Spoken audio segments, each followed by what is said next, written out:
this very conferencing system, the way that we're doing it, the way that we're handling it, it's probably something we should look at. And as part of the communication committee, we should evaluate and look over all the various types of tools that are available, such as Zoom, GoToMeeting, Skype, etc., and pick what works best for, or make a recommendation of what would work best for this council, the city staff, and the citizens of Bel Air Beach. And then that way, if another wave ramps up, we're prepared for it, better prepared than we were last time. Thank you. Jody, is that a hand? You're muted. You're muted. I was saying good idea, but I do have one comment, and that was, and it's, I think I've mentioned this before, but I think that this resolution drafts that there's 5 people. I know we have 5 applicants, so I think that's where that keeps coming in. But I think this should be open to however many residents have an interest in participating. And so if once we pass this resolution, we end up getting a couple more interested parties, then possibly we could add them. So I think we need to somehow word the resolution to allow us to add additional participants if that should arise. Just to give you an update, there's now 6 plus Dave as of right now. So 7 total. Who else applied? Let's see, Charlotte D. Malay, and I may be saying that wrong, and Mike Zabel.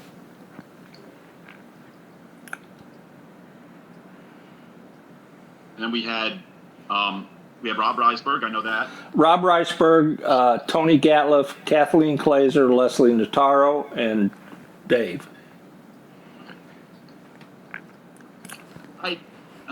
Marv and Glenn, go ahead.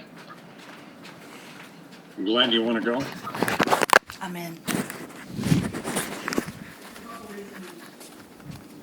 Dave brings them up. We've come up with a draft charter 2 days ago. It specifies the deliverables and a lot of other things.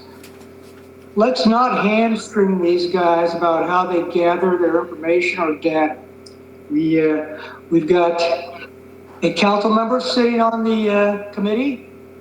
The city manager and the city clerk are advisors to this thing, and I anticipate they'll be sitting in on most of these meetings. Imagine that a lot of us will be sitting in on those meetings. So if there's some question about the propriety of doing something, how they're seeking information, who they're asking, we can deal with those issues at the time. But let's not hamstring these guys. If they come up with an innovative way to seek information and feedback from the residents, then I'm all for it. They also provide us status reports on this thing, and we have the opportunity to sit in on all of their meetings and all of their discussions. So let's loosen up the reins on this committee a little bit and see where this thing goes. Again, they gave us a report. It's not binding. It still comes down to the council to make any final decisions and implement any actions. So let's give them a little looser rein and let them see where this thing goes. So far as the number of people, I am not ready to sign off carte blanche on whoever walks through the door is automatically on the committee. My concerns are span of control kind of things and how big a committee gets, and all of a sudden it becomes a very unruly, unmanageable body. There's a saying in government circles, the definition of a camel is a horse that's designed by a very, very large committee. And that's what you're afraid of here, these things. So I'm not ready to sign off on this thing. We have a deadline for applications. We initially specified this thing. Let's see where we are at the deadline. And when we come to the decision-making point where it's time to vote on membership for the committee. So I'm keeping an open mind on that. I'm not saying yes or no. I'm just saying I'm not ready to just sign off carte blanche on the size of the committee at this time. That's all I have. Thanks. Thank you, Glenn. Marv? Yeah, like before, I mean, granted, we have 5 or 6 on a committee and then, of course, a city council member. But always everybody has been welcomed and their opinions have been taken by the committee and talked about. Nobody's ever been refused. I mean, we've made sure of that the last couple of years. Somebody had a comment, they said it, and some were good, and, you know, they were taken well, and you discuss it, and that's the end of it. So we'll see how it goes. Granted, we don't want the committee so large. That's always a problem. But as far as respect to all the residents who come there and have came in the past, they've always been respected and been able to speak. So there's no problem there. You know, I don't think we should even talk about it. That's just my opinion. Other first I would round like comments? to go ahead. Yeah, I would like to go ahead and speak. This is Councilmember Swope. I agree with everybody's comments so far. I do believe also that we do need to wait on the deadline date, which is, to my understanding, the 22nd. Is that correct for applicants? Yes. Okay. And I don't see, as Councilmember Bean said, I don't see any problem with even letting the people in at this point that have already applied, because they all have great information and ideas on how to communicate with this community, which is what the community is desperately wanting, is communication. And I'm looking forward to hearing their ideas. And, you know, they can point out whatever they want, and then the council or that committee will, you know, present it to the council, and then we can go from there. But I think they should all have a voice since they're taking the time to apply and are interested in supporting this community with the communications. Robin, before I go back to Marv on second round, does anybody else have first round comments? Robin? No? Marv? I just want to make a little past history comment. In the past, we have the same problem we had 20 years ago. People did not want to read the mailing that was sent to them. They did not get on an email list. They did not put their phone number forward, but yet they complained that the information wasn't getting to them. And the last couple of years, it's been the same way. So I think we've been pretty open as a council the last 2-3 years about getting the information out there. But I hope not, but I think we're still going to fall back in that same old way of doing things. People just won't put their email forward. They won't put their address or their phone number forward. And you're still going to have a certain amount of people that'll complain about it. It's unfortunate, but that's the way it is. And this is what this committee hopefully will resolve. I don't know if they'll be able to, but they better take some of the past history and talk about it and bring it up so these issues can be quelled once and for all. I hope. I just want to say, I'm going to agree with actually Jody and Glenn. I'm going to keep an open mind in terms of whether we need more people. I don't know that we do. I don't think this is that complicated of an issue. Looking at what we have for deliverables and, you know, knowing also that there's the benefit that we have in something like this, we can look at other cities maybe that we think are doing good. I'm not going to be on the committee, but, you know, people on the committee can look at other cities that are running really well and communicating well. So I'm not against putting people, if we need more people on it. I do think too many cooks spoil the soup. And I also think that, you know, we need to make sure as council that we have a committee that's going to work properly together and work towards the proper values. It's not an automatic. It never has been an automatic that you sign up and you get on a committee. That's never been the way on any committee we've ever had, at least since I've been following this stuff. So, I mean, you know, there's an election process and you come in, you can make a presentation, you can give your resume, you can give your credentials, and then the council picks who they think are the best people for it. And judging by what we've been getting from most of our committees of late, we've gotten some excellent results. Everyone, every citizen, every person in the city, state, and world is welcome to attend our meetings. And I'm going to ask Lynn Reeves to make sure that we do have remote access that works on this stuff. Not everybody's going to want to come in person. I understand that. You know, a room of 20 people is probably not going to happen anymore. So maybe people want to, come in just the way we're coming in now, and this kind of helps. So that's all I really want to say. I'm going to keep an open mind to it, but I think we should leave things just the way they are. Glenn, I'll defer to you. I'm just, I don't want to wake up one morning and find some survey went out that we were unaware of, and it's embarrassing. So I trust the committee. I know, Dave Gaddis is going to be the person coming from council, it's just a formality at this point, but I trust that Dave's going to, keep an eye on things, and so is the council, because we're going to hear from them every month. But I just want to make sure that, it is clear. I don't care whether we put it here, like we did sometimes. We told folks when they got on the committee, here's what we're doing. But I think there was a little misinterpretation maybe from some people who thought this was going to be a communications committee, a la we're the, public relations department. You're not, you're an advisory committee. So that's all I want to say. So we're still on round 2 here. Anybody else on round 2 that wants to speak? Dave. I would like to, just because of the fact that we pretty much allow anyone to come into the meetings and have a voice, I would prefer to keep it with the 4 residents and 1 council member. Yep. Just because it makes coming to a decision a lot easier. We'll all be presented with various opinions from guests that show up that want to say something, but at the end of the day, it's going to streamline this process and make it much easier to reach a consensus on suggestions. So that's pretty much as far as that goes. Also, there's several people that have signed up that in the past have been very vocal on the outside.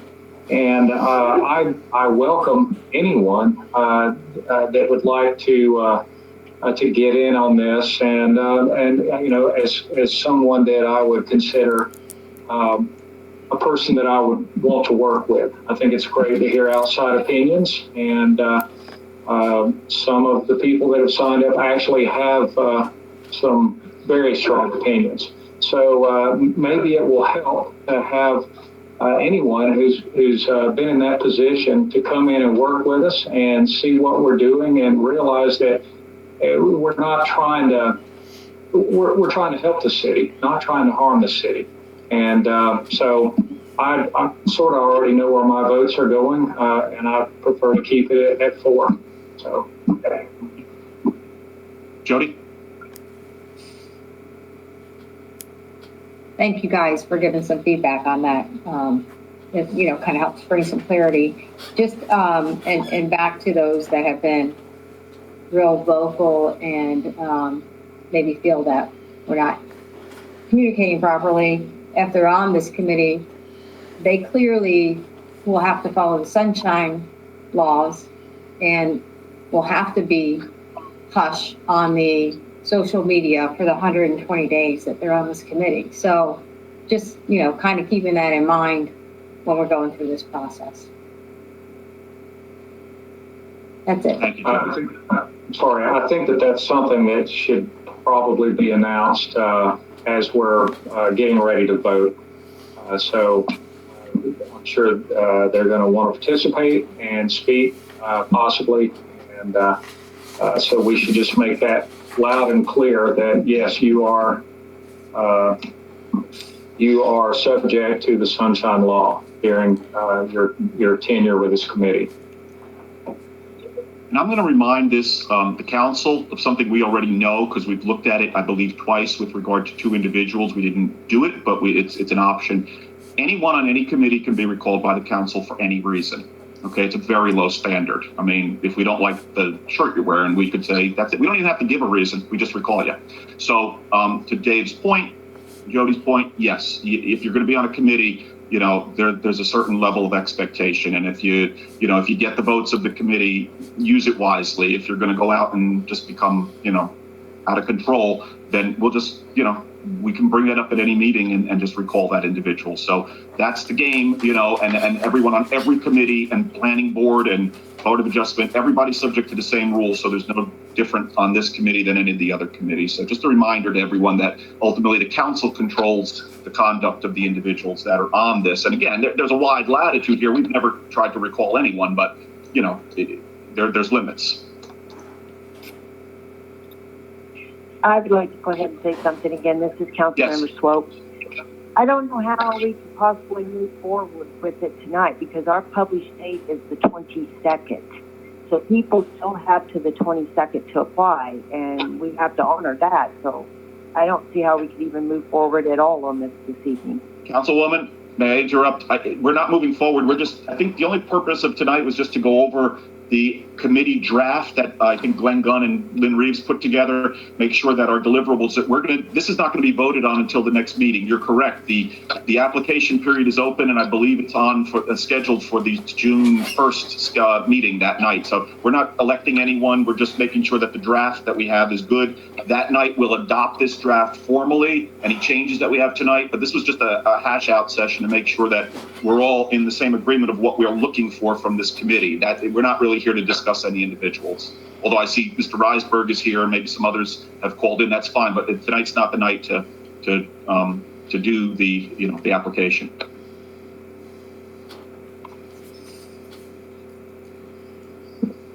Did that answer your question? Yes, I just wanted to clarify it after Yes. Councilmember Gaddis had said that, he's good with moving, and I'm paraphrasing your comment, but good with moving forward this evening on the 5 that were on the 5 members and go on. So I just wanted to clarify we weren't making a decision before the deadline. No, correct. June 1st. Yep. Other individuals. Okay, so then I don't see any other individuals. The only proposals we had to this draft, look, guys, I'm not fighting this one. I don't really care. You could just leave it alone. I mean, if this was just a editing thing, that's what I do all day long. So just leave it. I'm fine with it. If everybody else is fine with the draft, then we can make it permanent and we'll adopt it at the next meeting right before we do the vote on this, if everyone's good with it. If anybody has any changes though on this draft, now's the time to make them so that what we do at the meeting, we just basically approve it and we move forward. Anybody have any changes to this draft at this point? I don't have any changes. But I've got a question on number 4, deliverables, suggest appropriate guidelines regarding residents' use of social media for feedback. That's just for any social media site the city sets up, correct?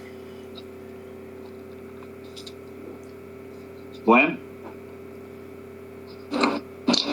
Yeah, I can speak to that. The reason why the wording is suggest is because I think there's an understanding here that to try to draw boundaries around social media, it would be an overreach of our responsibilities and duties.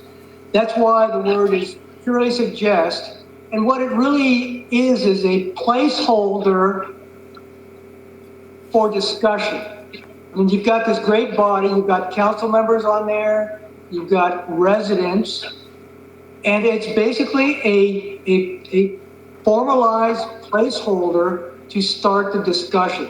And it's going to be a documented discussion. It's going to go into the minutes. Everybody can read it, and it's basically just a discussion item there.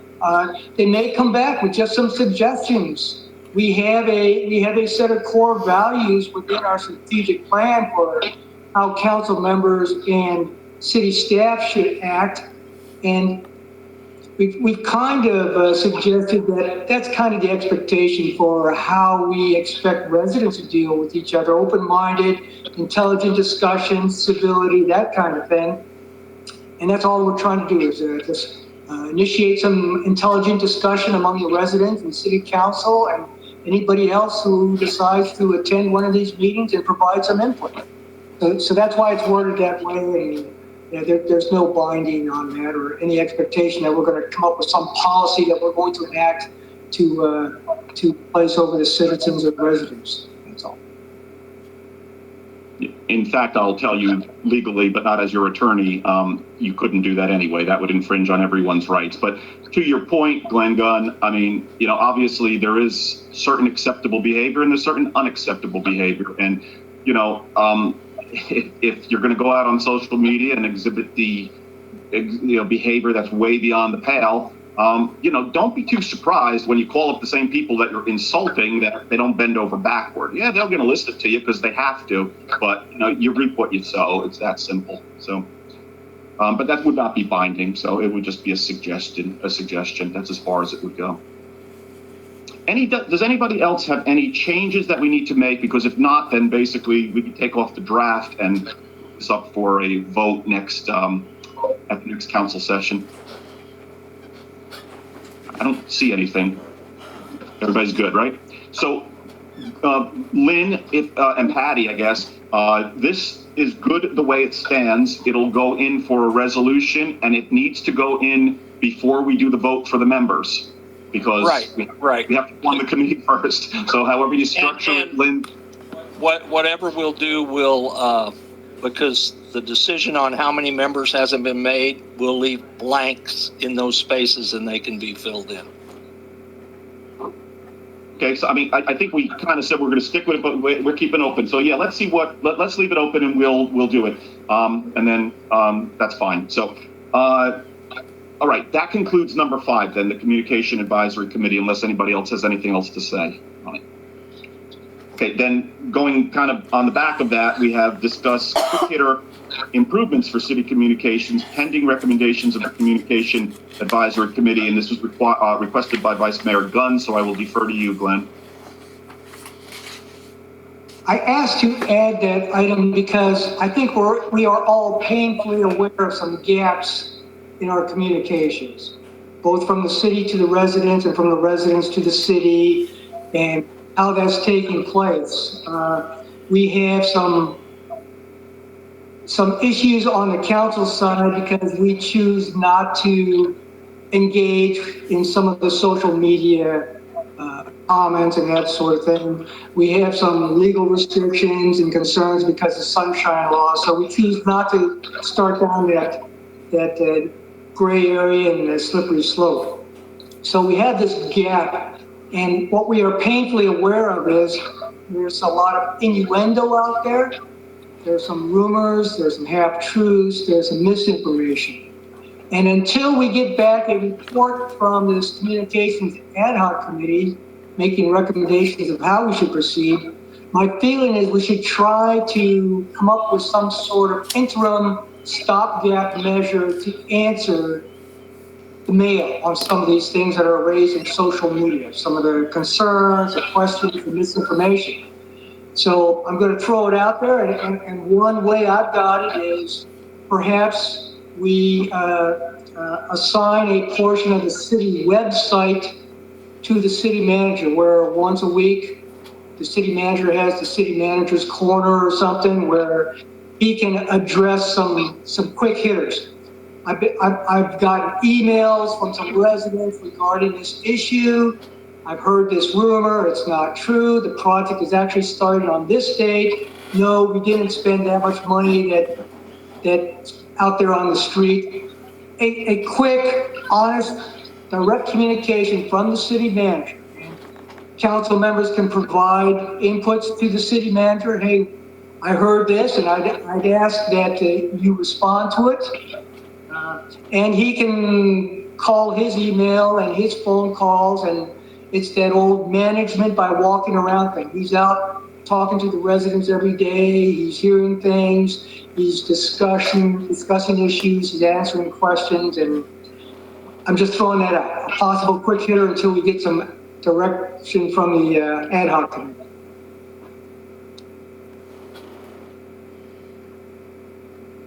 Dave? The biggest problem that I'm having right now with the comments that are going on is that none of us are allowed to speak on the city's behalf in an official capacity. We may know the answer. We may want to defend ourselves, but basically we have to sit on our hands and just watch it happen. I like the idea of being able to respond, but no offense to you, Lynn, but how do we know that that's the response that should actually be going out?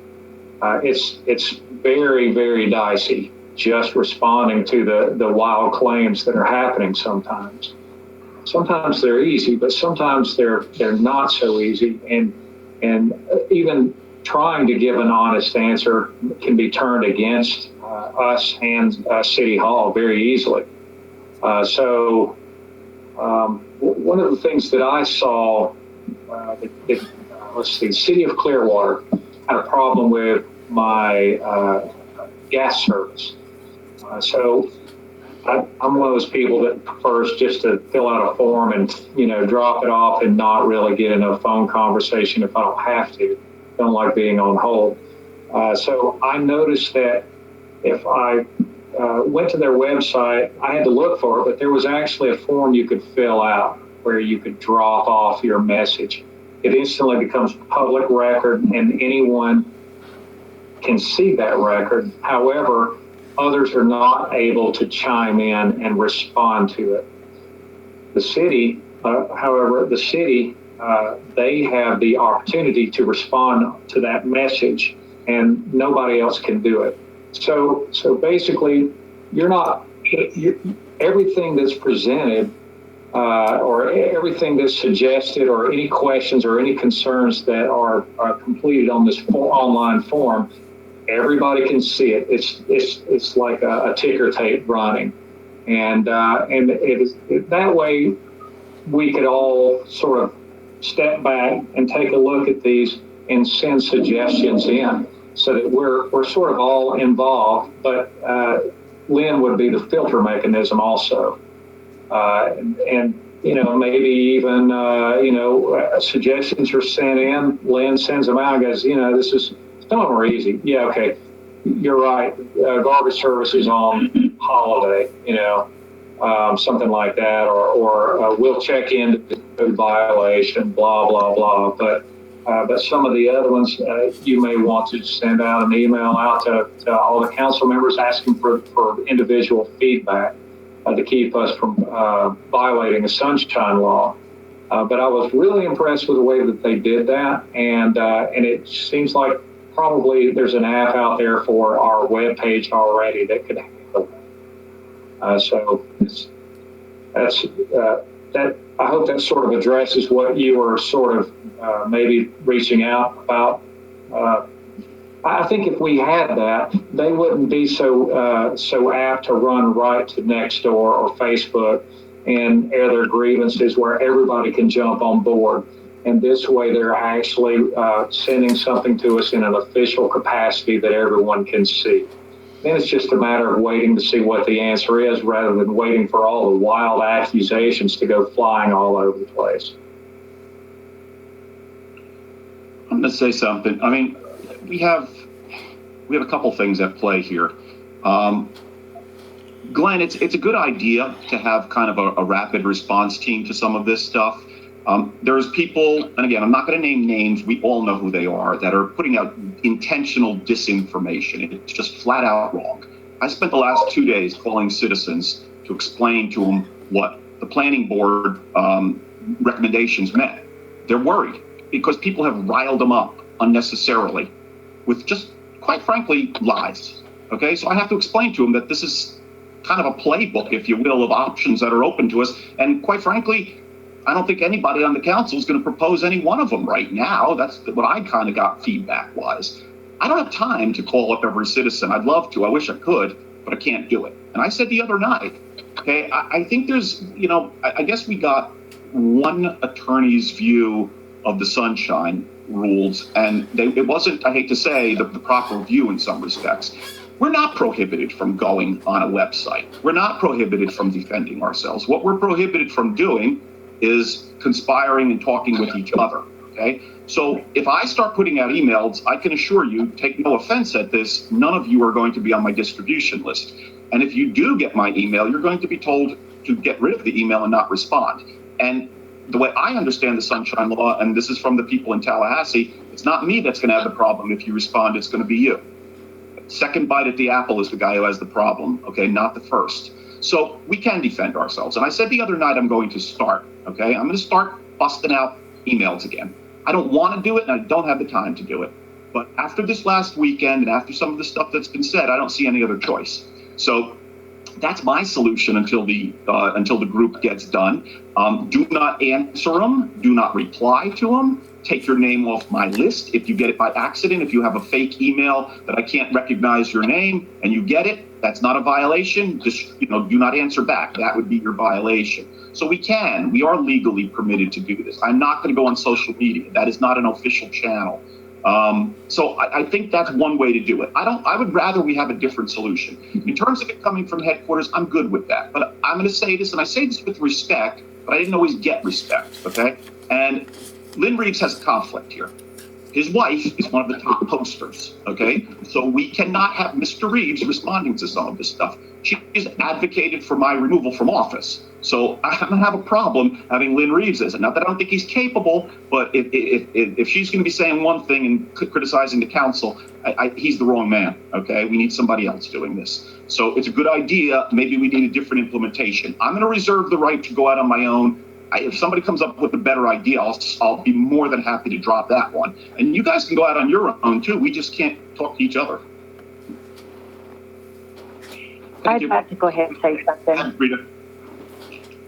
Wouldn't this be a subject better approached with the new Communication Advisory Committee on the type of answers and who should apply? And I love the idea of the whole website form, but I think that should all be presented to the committee and let you guys look at all the different avenues of it and come up with the suggestions. I mean, to me, that was what this whole Communication Advisory Committee was going to be for, was ideas like that on how to communicate rather than us trying to figure out a quick hitter list and who's going to be responsible for it. Glenn? Obviously, status quo is an option here as well. I mean, we've lived with it this long. We're starting to charter this communications committee. So one alternative is, hey, we just bite our lip and live with it just a little bit longer. And hopefully once we get some involvement in this communications ad hoc committee and people can start attending the meetings and voicing concerns and providing input, maybe we'll reach a little detente here and people will just kind of back off a little bit. With respect to Dave's concern,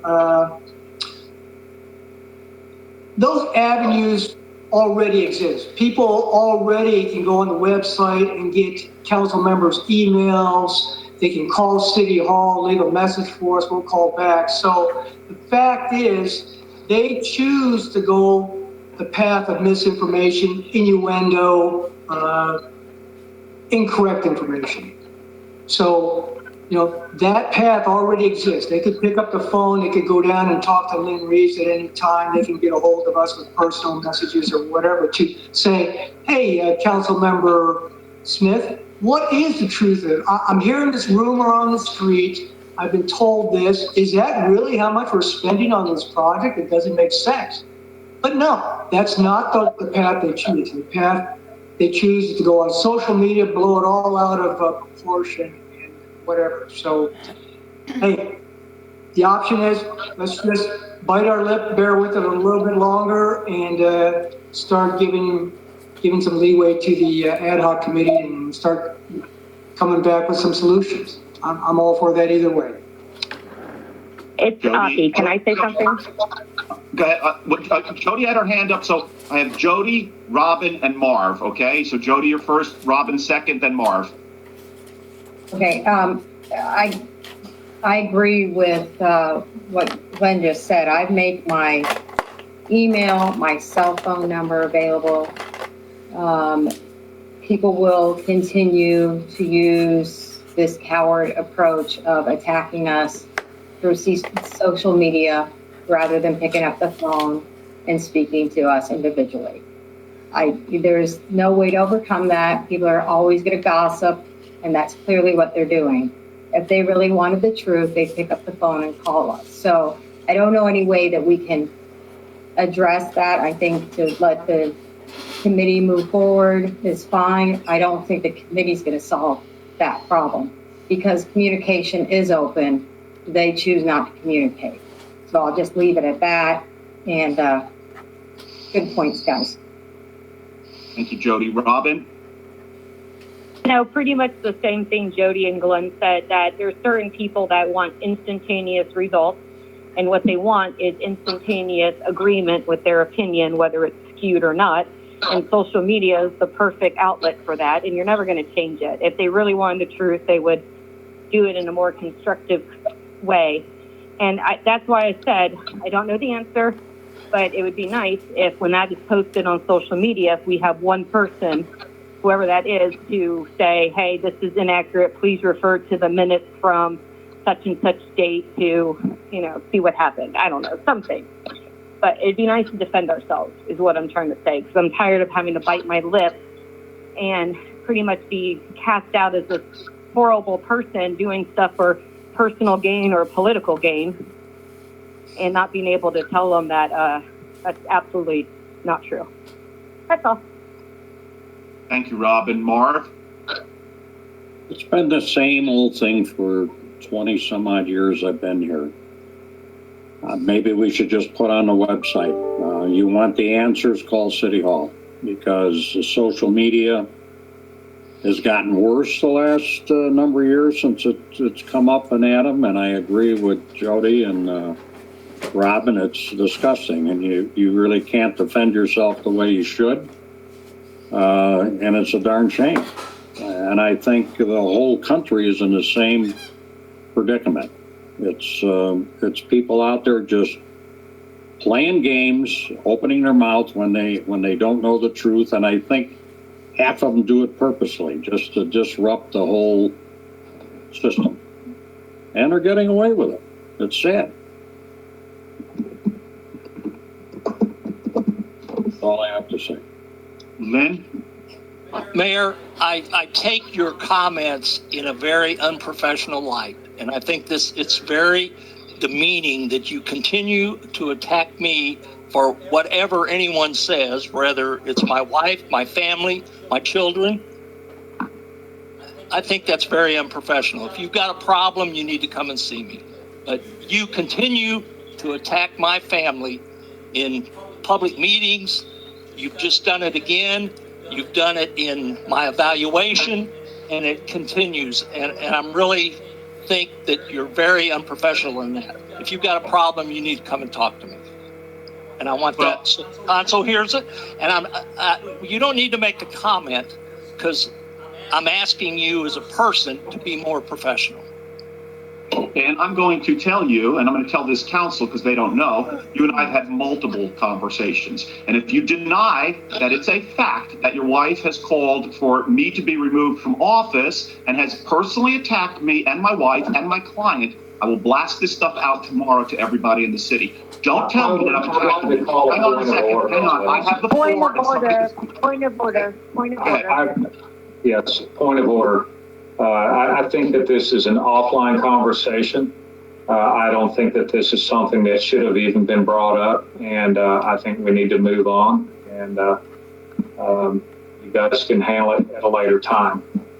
This is not concerning business, and that's what we need to do, is continue on and wrap this business up. Okay, I'm gonna, at this point, I'm not gonna say anything more about this. My point has been made. And my point regarding who should be, if anybody, communicating from headquarters has been made. Mr. Reeves, if you want to speak with me, you know my telephone number. Glenn Gunn? I'm not going to waste my time. That was professional. Go ahead, Glenn. You're muted. Well, let's move along. This is crazy.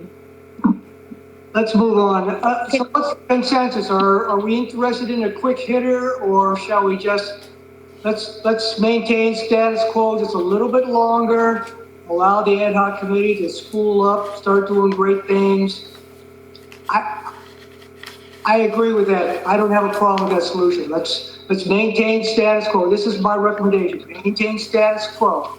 If an issue arises that is so overblown, so egregious, so odious, then perhaps we need to have the city manager go online and post a fact-based response, or a letter signed by all the members of the council posted on the website saying, we're aware of this issue out there. and address it on a fact-based basis only. Yeah, we did, just to let you know, we did that with a postcard that was sent out. We put on there that it did not come from the city, and that's all it was said, because people called us thinking it was from the city. And I'll have to say that people have a right to ask and voice their opinion in any way they want. And when they're asking a question and people choose to answer that question in the manner they want, it's not a direct reflection on me personally, and it shouldn't be on you guys personally. But I do hope we take up this quick hitter thing and let the Communication Advisory Committee come up with their ideas and look at those and see how we can move those forward. I'm going to ask that we put on our, well, for consideration here from the council, to what Lynn Reeves just said. I got a call the next, or 2 days later from Lynn when somebody, I think I know who the person was, sent out a card regarding, called Patty Gentry about the parks grant and to just tell her what your feelings were. It was a citizen, I believe. We don't know, but we think it was a citizen. And we put a disclaimer on there. I think we should have a disclaimer, a couple of disclaimers. Number one, there is people taking unauthorized surveys. They're not associated with the city. They're not requested by the city. So you certainly have the right to spend your time answering them, but it's not a city survey. And that's the same thing with any of those other websites and stuff like that. They are not official means of communications. The official means of communications appear. Every person has an email, except I don't use mine any longer due to the abuse, but I do have a telephone number so people can call me and they're willing to do it. I do use email, by the way, for an emergency. Lynn and I have been using it, as has the county, but I'm not using it for general communications. So everybody's reachable if you need to get them. And I think we should consider strongly putting those disclaimers on the City Hall website so that people know that these people don't represent the city who are out there on social media.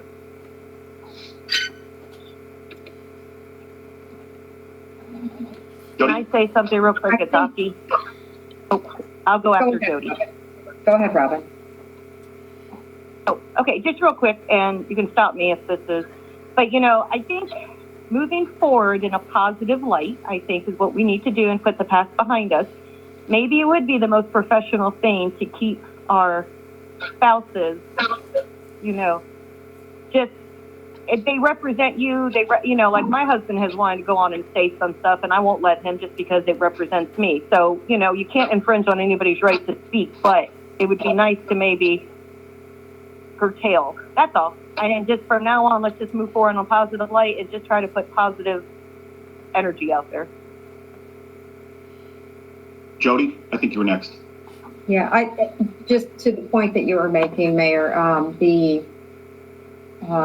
I agree. It would be nice to kind of curtail those. Surveys are not distributed by the city. They appear to be somehow city related, and they're not in any way, nor do they have any justification of what they're out there for. But it would be nice to have some feedback, but that gets back to what Glenn was saying, how much of that do we have the city put on the website? How often, is it when one of us identify it as being a problem, rumors that are on the social media, at that point we contact, City Hall and say, Lynn Reeves, we need you to think about putting something on the website. That's the thing, is maybe it's not at his discretion, but maybe at ours. I don't know, but I do see a value to that, in that, just those surveys are a great example. Those are poorly written surveys. They were out there. They look like they could have been possibly city issued, but they weren't, just like the postcard. So, those are some, areas where we can maybe curtail some of the problems and some of the continued gossip. Just a thought to Glenn's point on having city manager rights and things. I don't know at what point we decide what he should address, but that's something we can think about during this time. Yeah, and a lot of times we don't even know about these surveys till one of you tell us. I don't know about them until somebody comes in and says there's a survey there, or somebody said this, or somebody said that. I don't see those. So the only way we would know, because we don't get that access. We don't have a Nextdoor page or part of that.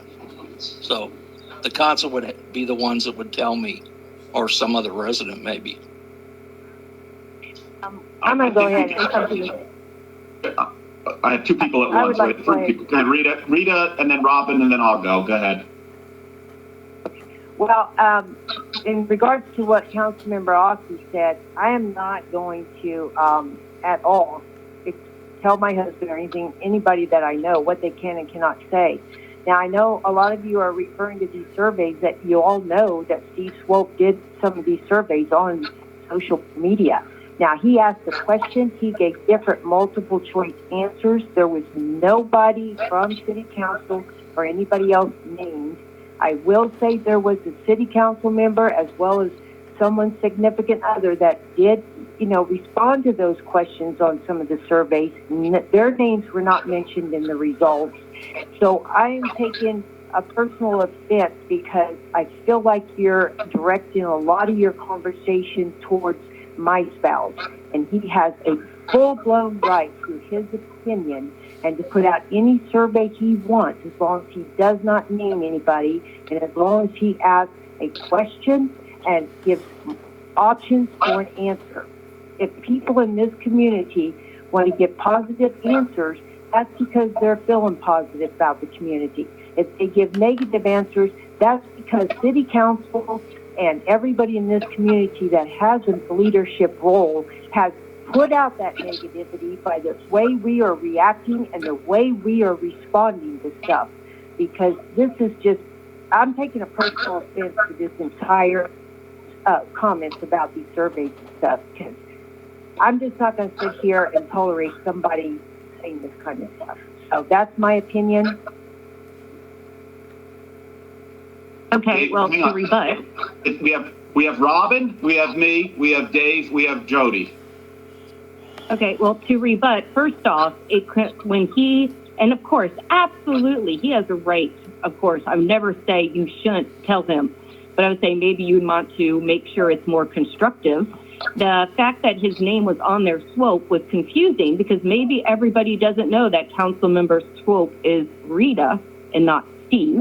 So who knows, maybe some people thought it was from a council member. Maybe they thought, hey, this is official city survey, okay?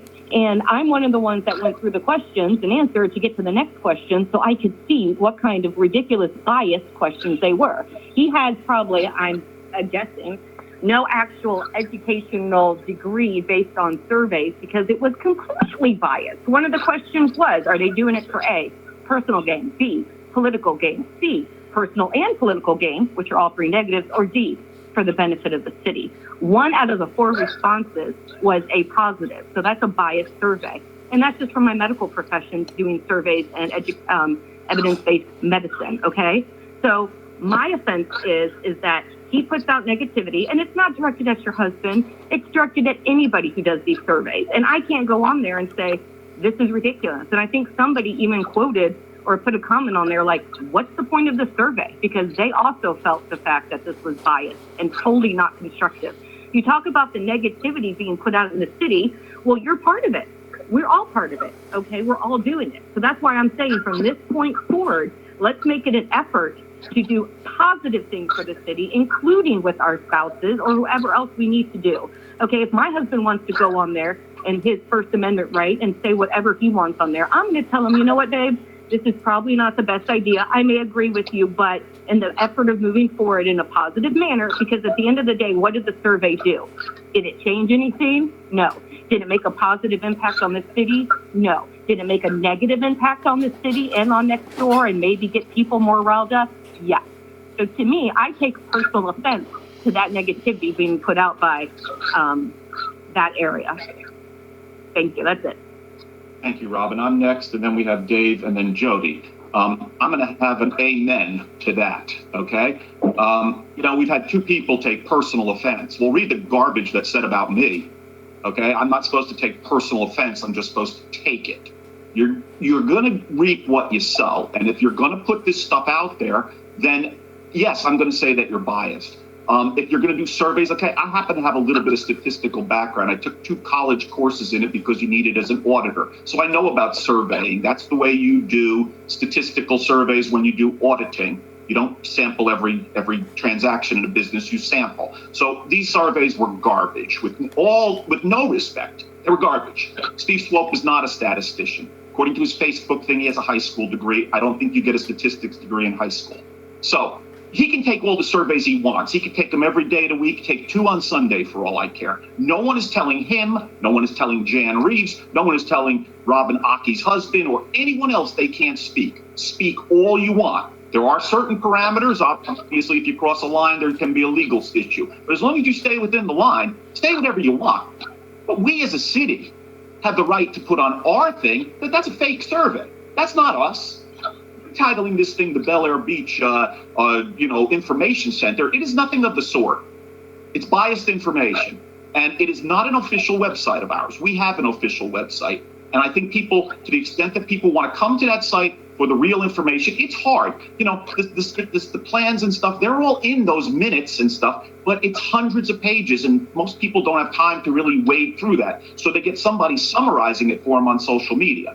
In terms of putting out disclaimers, I don't know who did it. I'm not quite sure how they got to them. We actually had our wonderful representative, Nick DeSigli, take a survey for us. Should Bel Air Beach put tolls on the bridge? Lynn Reeves was with me, and the discussion was never, should we put tolls on the bridge? The question is, how do we stop traffic? And the newspaper never bothered to report the other 4 or 5 things that we talked about on how we could stop the traffic inflow into our city. Tolls was but one suggestion. The city manager made congestion pricing as the same solution. Yet Nick DeSigli, who has absolutely no say in this whatsoever, took a survey for Bel Air Beach. Well, thank you very much, Nick. And when you run for re-election, I'm going to bring your survey up to every mayor that you had time for that, but you can't call us. Come on. I mean, we put a note out there, please, on our website that says this is the only official website. Anybody else in the city, say and do whatever you want. I mean, if you cross the line, there'll be a defamation thing that you have to answer. If you don't, have fun. Dave Gaddis is next. I believe anyone has every right to make any survey they want, and yes, it can sound overly biased, and there may not be a right answer. They're just wrong if they put out a survey like that. If people buy into it, well, they're wrong also. But at the same time, I don't look at this as somebody out to get the city. I look at it as basically a person or a group of people that are basically calling us out for not having the proper tools in place to respond to the community. And as I said once before, in fact, whenever I ran for this position, communication is our biggest problem right now, and it has to be resolved. Unfortunately, in the middle of a pandemic, it gets ramped up even worse because everyone's locked out of the building. So it's very easy for disinformation, and basically many bad things could happen in a situation like this because we're not very good at communicating. And I think just given a little bit of time, it may not even take 120 days. I hope it doesn't, because I think that this is something that we should have started on our original deadline of allowing people into this committee and going ahead and voting on it. And as soon as the next meeting occurs on the 1st, I look forward to getting started and let's knock this out. And I hope everyone comes and participates and listens to other people's opinions, and let's just move forward and not dwell on the past. I don't have a problem with anyone's spouse having a different opinion. If that didn't happen, babies wouldn't be born sometimes. So there's definitely a need for differences of opinion, and let's just continue to allow it to happen. If you want to respond, please do. But let's fix this problem, and I believe it will snuff itself out in the end. Thanks, Dave. Jody? You're muted. I know. So,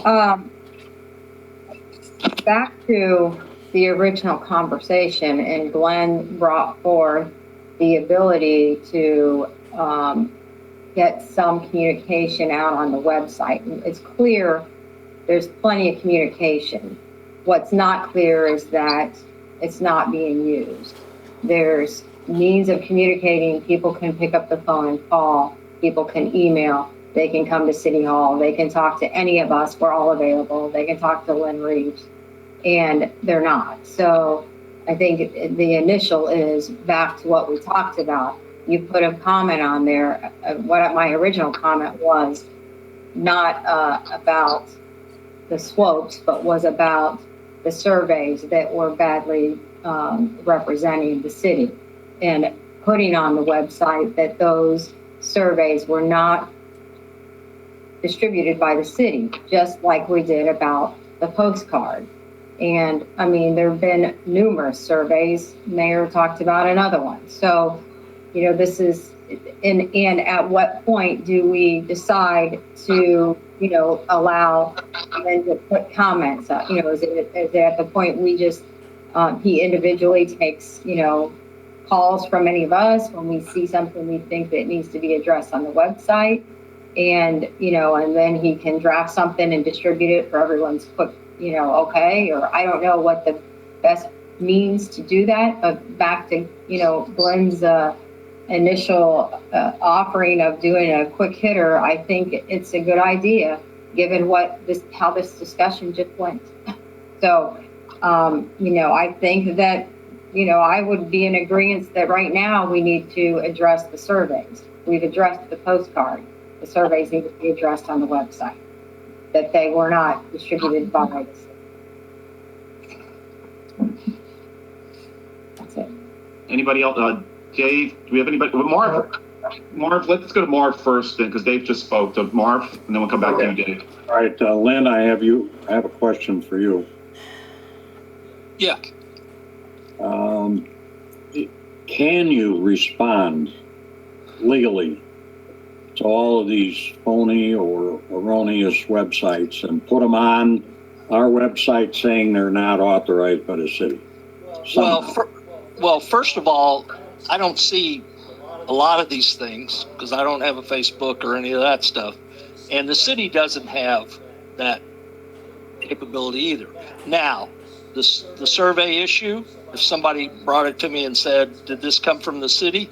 Then I would do the same thing that we did with the postcard. No, it didn't come. You know, there's a survey out there that didn't come from the city. There's misinformation, you know, about the beach accesses. There's misinformation about numerous things that are not factual. So, you know, it's just how do you call it? Rumor control. They spread this stuff. You know, there's a rumor going around about, just to give you an example, and it's not really a rumor because I think they're going to do it. Bel Air Shore is talking about putting an ordinance in that you can't have a tent up on the beach in their community.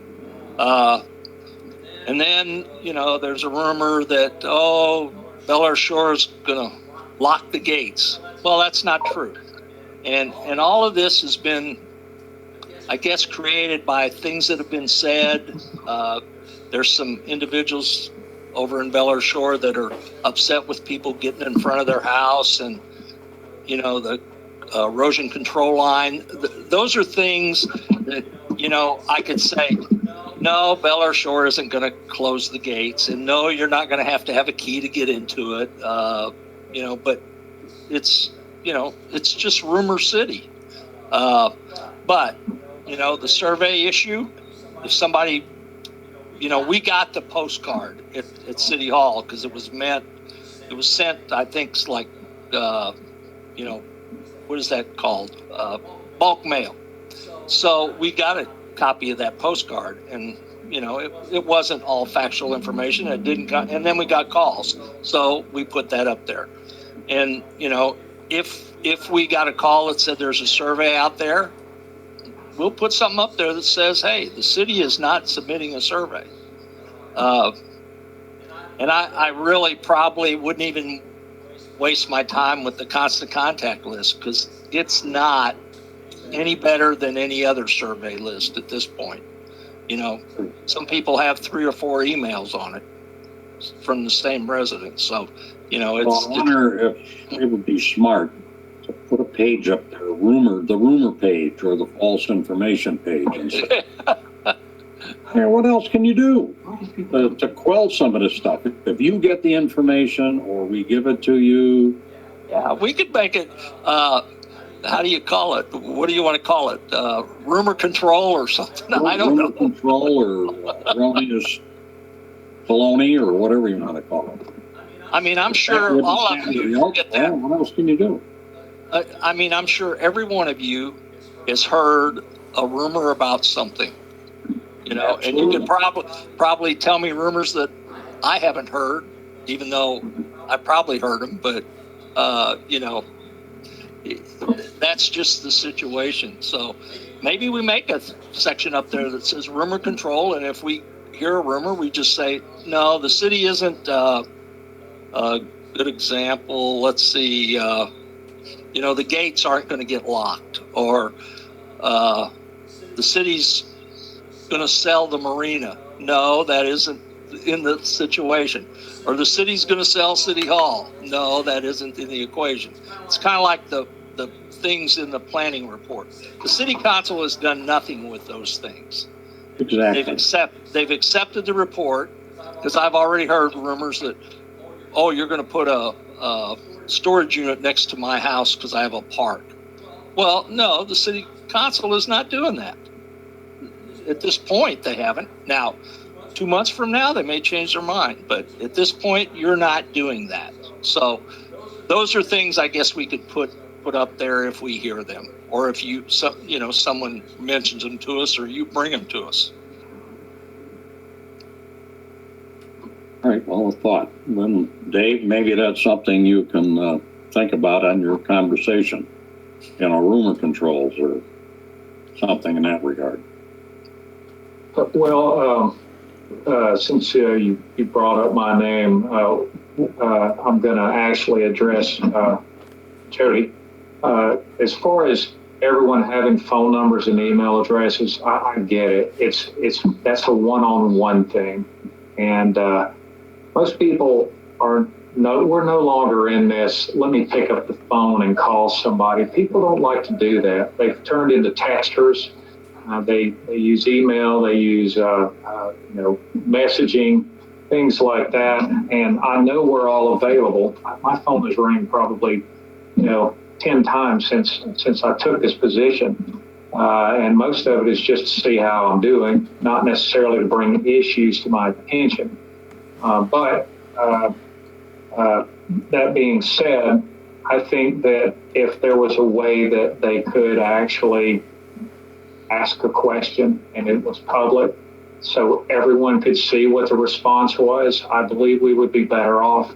I'm sitting here going through different organizations right now, and I don't understand why we don't have a Facebook page. Pinellas County has one. It seems like if we're updating something right there, and you can actually tighten down the screws on that page to where someone can drop a question, but no one can respond except for someone who actually controls the page. Well, then, that sort of addresses some of the problems. I don't know why we're not utilizing this, but it's definitely something that we'll address, and we may come to the next council meeting after the first and make some immediate recommendations. I think that would be helpful, and maybe if everyone agrees, we'll actually will fix some of the things immediately. I know we can't fix it all, and you're never going to be able to resolve all the bad attitudes and people that are trying to thwart this council. But I think just putting the information out there to where they don't have to go and pick up the phone and call somebody directly will help, because I think a lot of people are intimidated to pick up the phone and call us. Just, that's my thoughts. We do have a hotline number, do we not, Lynn? Hotline or Yes. okay, so Yes. so that's an option too. They don't have to call one of us if they feel that we're too intimidating. There's a general hotline, and I think if I recall correctly, maybe we've got one call that ever got referred to the city council, Lynn, maybe one, two, not many. Yeah, no, because, realistically, the majority of those calls, they're calling that line for a question like, when can I get my beach sticker? Or Right. something like that. So they use that as a potential. But to what Dave said, maybe we could have something put on the website, maybe on the, I don't know if we can fit it into the front page, but ask your question or something like that. And if people want to ask the question, they send it in, and if I know the answer, I'll respond. If I don't know the answer, I'll bring it to council. Glenn? A lot of good discussion. I like Dave's recommendation, and I'll pile on that one.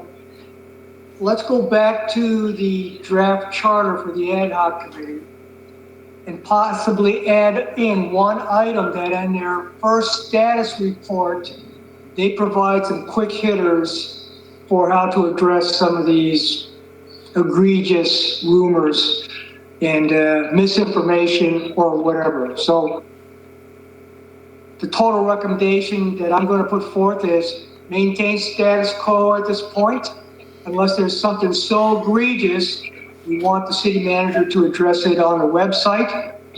And barring that, let's go ahead and change the draft charter for the ad hoc committee to include one more item, and that is at their first status report to the council, and that would be in July, that they give us some quick hitters on how to address some of these misinformation, rumor, and control issues.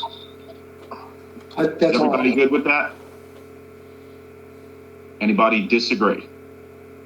No. Okay, so we'll make that change then to the to item 5 that we had already approved, so we'll add that in. Do we have a consensus if Lynn can fit it, or I guess it's Pat, he's in charge of the web, on the web, that we put a disclaimer or just an advisory that the city, there's surveys that are being done, they're not official city surveys. Again, participate in them if you like, but they're not an official city survey. There's what is it, a Facebook groups page or something? Anyway, there's a groups page that's also unofficial. Again, participate all you want. It's not the city. So if people are participating thinking that's something official, it is not, okay? So I think we should, my recommendation is that we put those two things. And if you have any more room left on that thing, Lynn, I would recommend that, since it's such a major topic because of some of the misinformation that was put out there, if we could possibly put a link directly to that plan that the planning board did, so that people don't have to go digging for it. They could read it for themselves and see what they said. I mean, I know it's 90 pages, but a lot of it's pictures, so they could actually see what it says, and it'll save them from having to go through minutes and agendas and things like that. So it's up to the council. That's my suggestion. Yeah, we could put that and the finance committee thing up there. You tentatively accepted it at the the consensus at the work session. So I guess unofficially we could go ahead and stick those up there because they're the final reports, which we can do. And we can put a disclaimer up there that says the city is conducting something to the effect, surveys are out there, the city is not conducting any surveys at this time or something. And we aren't. Yeah, and I think this group has to be addressed. It's not an official group. It's titled, I forget, what's it titled? Bel Air Beach Information Center or something. It's not. It's not. It's a private group. It's run by private individuals.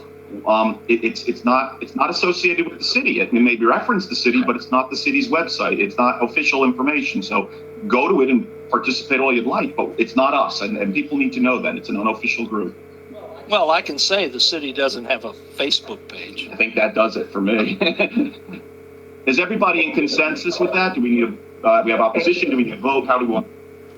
Just throw this in there right now, as it stands, that private group, you have to be allowed in, and there's only currently 89 members, and we really don't know how many are true residents of Bel Air Beach, so I would consider it irrelevant at this point.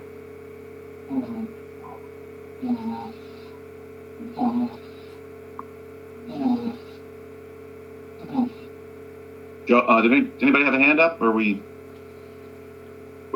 do we have consensus? I guess that's the question. I don't agree, Dave. It is relevant. There's a lot of people on there, and there's people who want to go on there that are from the city that are being denied. So it's a private group, and they have every right to deny people, but it's a private group, and not everybody has access to that group. So it's, who knows what's going on over there. I'm not a member of the group, and I don't think I'd get admitted, but I don't care personally. So.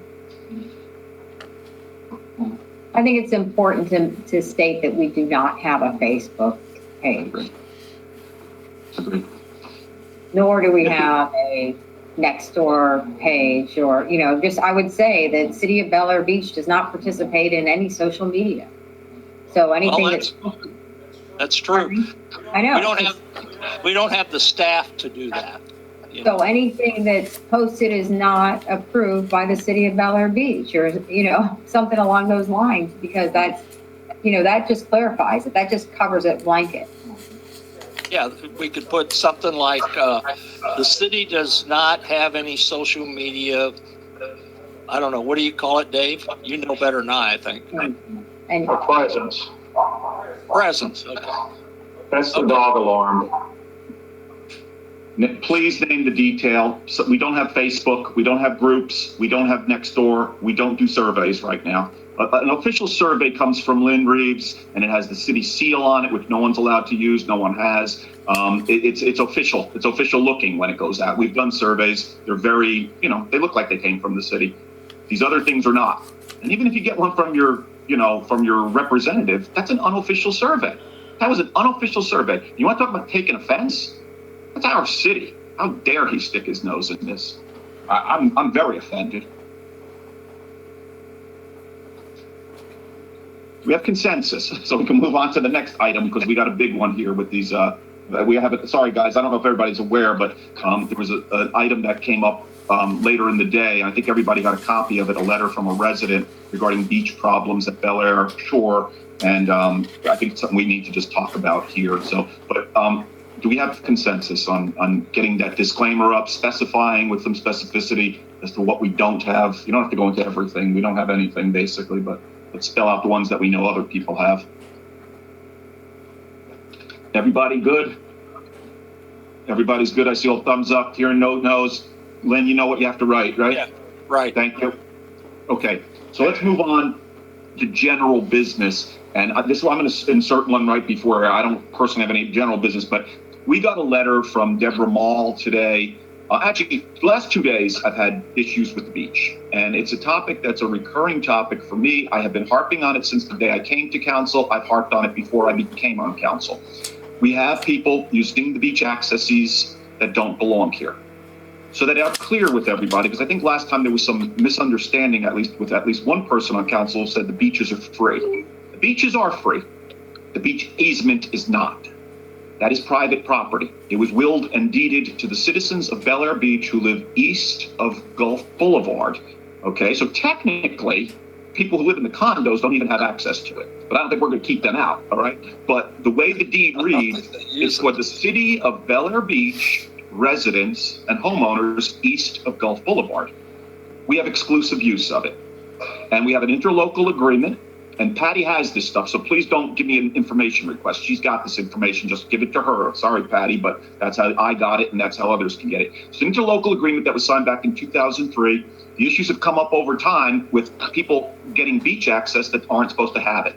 The last time they were arguing about the gates, because Bel Air Shore had put up the gates because they were getting pretty annoyed that people were parking there that didn't belong there. And they charged us as a city, and we agreed to do the security, that we're supposed to put a decal system, because I guess they used to have cardboard placards, and we were supposed to do a better decals, some type of a system to make sure, quote, that only the appropriate people who have authorization are able to utilize that. In a nutshell, and I've been saying this for a while, and it's getting really, really bad now, we are getting a huge influx every night, particularly, but now during the day also, of non-residents coming in, cars, vans. I've seen van loads of 10, 15 people. As I was talking, 15 people just walked down my street. I don't have 15 youngsters on my street, so I don't know where they came from. It looks like a van dropped somebody off over here. This is what's happening. And Ms. Mall said that basically she was on the shore, in Bel Air Shore. She was harassed by our police, told to move up to the seaweed line. She was basically kicked off the sand. So that's the second issue, is who owns the sand. And I will tell you about a meeting that Lynn and I had with Captain Liner last year. And then she said that she saw multiple cars in the parking lot without stickers all weekend. I've been saying this for a year now, okay? And every time, and again, Lynn, don't take it personally, because I know you've done this. You've spoke with Captain Liner. But we keep doing the same thing, getting the same temporary improvement if we get any improvement at all, and it reverts right back to where we were. To make matters worse, I got a call yesterday from a gentleman who twice in 2 years has been ticketed for not having a beach sticker at Bel Air's beach, okay? Problem is, he did have a beach sticker. Prior year, he didn't think enough to take a photograph of it, so he wound up paying the ticket just because he didn't want to fight it. He's from Texas, this gentleman, and so he's a part-time resident here. This time he had enough, and he had taken a picture of it. There was a mistake made, and I realize people make mistakes. I make them all the time. The officer made a mistake. She didn't see the sticker on his car. He did have it. But then we have a little bit of a disagreement here. Then she said, you stuck the sticker on. Well, he reached into his phone, and he pulled out the date and time stamp of his bumper with the sticker on it. And I confirmed with Lynn Reeves from his log book that this sticker was in fact issued several months ago. It was not something he just ran to City Hall and bought, okay? So we have an enforcement issue. What the real grading part wasn't that somebody made a mistake. That ticket, I'm sure, will get dismissed. That's not going to be a problem. The grading part was that he said there were 3 or 4 other cars next to him that didn't have stickers and didn't have tickets. So I called Lynn up and I said, we're getting the wrong guys. You know, we're getting the bad guys. We're supposed to be getting the bad guys. We're getting the good guys. I will stress again, it's private beach access. Technically, you're not even allowed to drive a bicycle in from Indian Rocks and cross that property. You're trespassing. I don't know what we can do, but we got 2 problems. Number 1 is this overuse of the area by non-residents. Ms. Mall says, and I believe her, the word is out that we're not enforcing it, and we're getting all kinds of people coming in. The second issue is something that Lynn and I discussed with Captain Liner with Lynn last year in May. I believe it was May 23rd, we had a meeting. And we had a gentleman 2 houses down off the 6th Street easement who had actually put up a sign in front of his house that said basically, don't put your blanket in front of my house. I own the sand. Keep moving. That's what it said. A little nicer than that, but it basically said, don't park here. It's private property.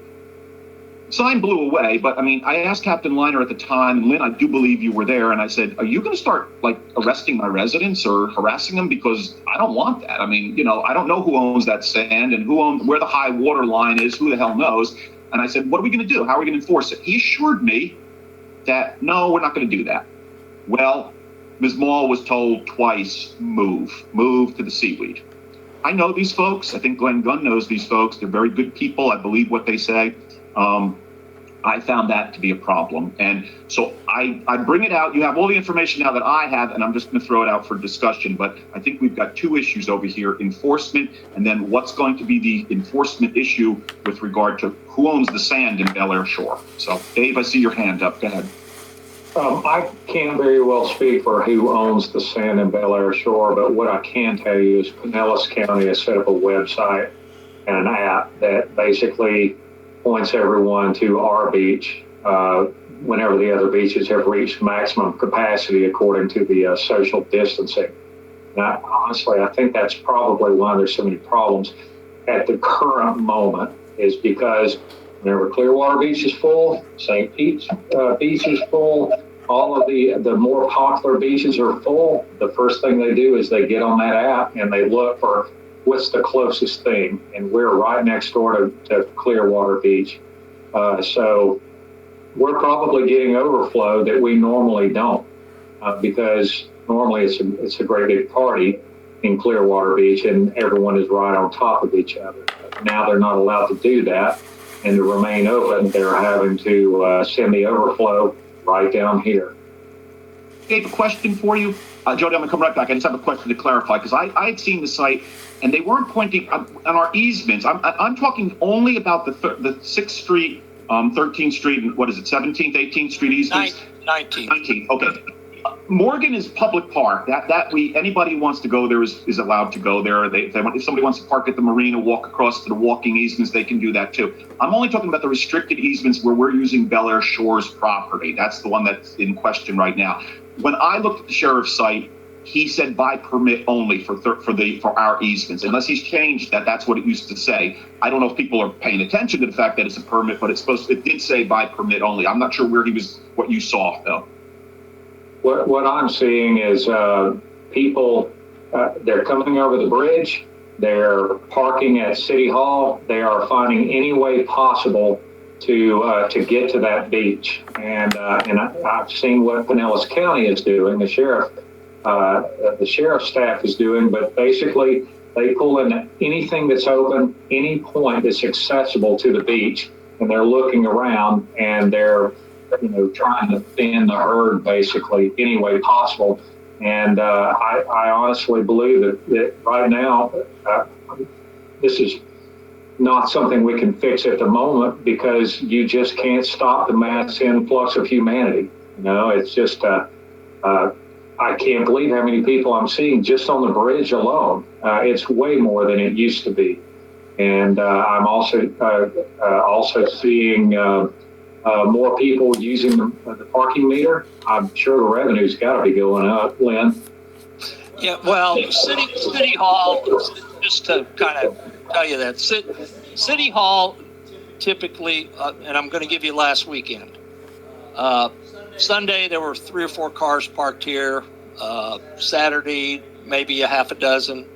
Morgan Park was full. It was on the app as being full and closed. The marina was, actually, they had shut it off to make it a turnaround to get traffic going back the other way, but we got that corrected. Sunday, the marina was full, but since the parking meter has been put in City Hall, there's a lot less people parking here at City Hall. It's reduced that beach, walking to the, they'd park here and walk to 6th Street or 12th Street. But what I did see Sunday, which kind of shocked me, I saw people coming across the bridge with wagons. So they walked from somewhere ever, long distance, over the bridge and probably went to the beach accesses. That's what I'm guessing. And as far as Mrs. Mall, I did speak to Captain Liner today about that. And actually, he was there at the end of that. And what happened was a resident 2 doors from 12th Street called to complain about somebody sitting in front of their house. Wasn't the house adjacent. It was 2 doors. It was the second house north. And Sergeant Miller went down there and had some discussions and asked people to move. I have asked Captain Liner he needs to get his legal department to say, hey, this is this or this is that, because the beach property line, according to the property appraiser, is the erosion control line. And if you click on any property along Bel Air Shore, when you get to about 14th Street, the erosion control line is at their seawall. South of there, it gets bigger as you go to 1st Street. And between 1st and 6th, it's the biggest. They have, the erosion control line is out probably, guessing 20, 30 feet from their actual seawall. So we need to get that resolved and probably get a map. And maybe what we need to do with that is get a map, put that up on our website and say, here's the private beach areas that people technically own. And here's to try to eliminate this, we got a deputy saying, well, there's seaweed here, so you got to go down to the seaweed, when in essence, he should have told the person, move 6 or 8 feet away from the seawall and you're fine. And, so what I'll try to do is see if I can get something from the property appraiser. And I think we need to put that up on our website so people understand it, because there is a lot of, how do I call it? Indigestion about where they can sit and where they shouldn't sit. So I don't know what the council's thoughts on that are, but. Thank you, Lynn. Jody had your hand up, and then Marv's next, okay? I don't really have much to say. I mean, I don't know how to solve the problem. I just, it reiterates what I've seen at 12th, and I know there's a problem there, and it is an ongoing problem that, they just swing through and drop van loads of people off at that access. I've been down there with my daughter and tried to throw something away in the trash can, and you couldn't because it was overflowing with beer cans. I mean, that's the kind of partying that's going on at that location. And it's every weekend. It's not just a once in a while event. It happens every weekend. And I think because it's the easiest and quickest shot as you come over the bridge to drop people off. So that being said, I know that is a problem, and, this letter just reiterates what I've seen. Marv? I think when we issue the stickers, the idea, Lynn, that you brought up with the erosion control map probably could be issued right at that time. That would help our residents out a little. And I know this has been an ongoing problem for years, but maybe it's time, since they put the new gates up and they roll easy, is to have, controlled access, have motorized with tags. And if you don't have a beach access to open the gates, you don't get in. Maybe it's time to do that. Spend the money and lock the people out. I mean, this would prevent people from walking there over the bridge to the beach. And it would help at sunset, where one of the biggest problems, and weekends during the day. Because my understanding is that Bel Air Shores pays for some of the patrolling of those accesses. Well, how many minutes out of the day do they really patrol? So maybe Bel Air Shore needs to step it up, or maybe we need to have a conversation with the mayor over there and to see how we can resolve this, because they're only paying, my understanding, if I'm wrong, correct me, is they only pay for so many minutes a day for them to patrol. So that could be part of the issue. They just don't spend that much time there. And the way it's going right now, you might as well leave an officer in each one of those beach accesses all day long. And you can't do that either.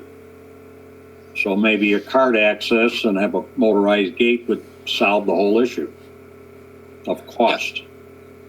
Yeah, I understand there were, from Lydia, she gave 20 some tickets. That's the day shift over the Saturday, Sunday in those beach easements. One of them being, unfortunately, Mr. Yacht. That's the other call. I'm sorry, Lynn. That's the guy who I was telling you from Texas who got the ticket for having the sticker on his car. Yeah. So,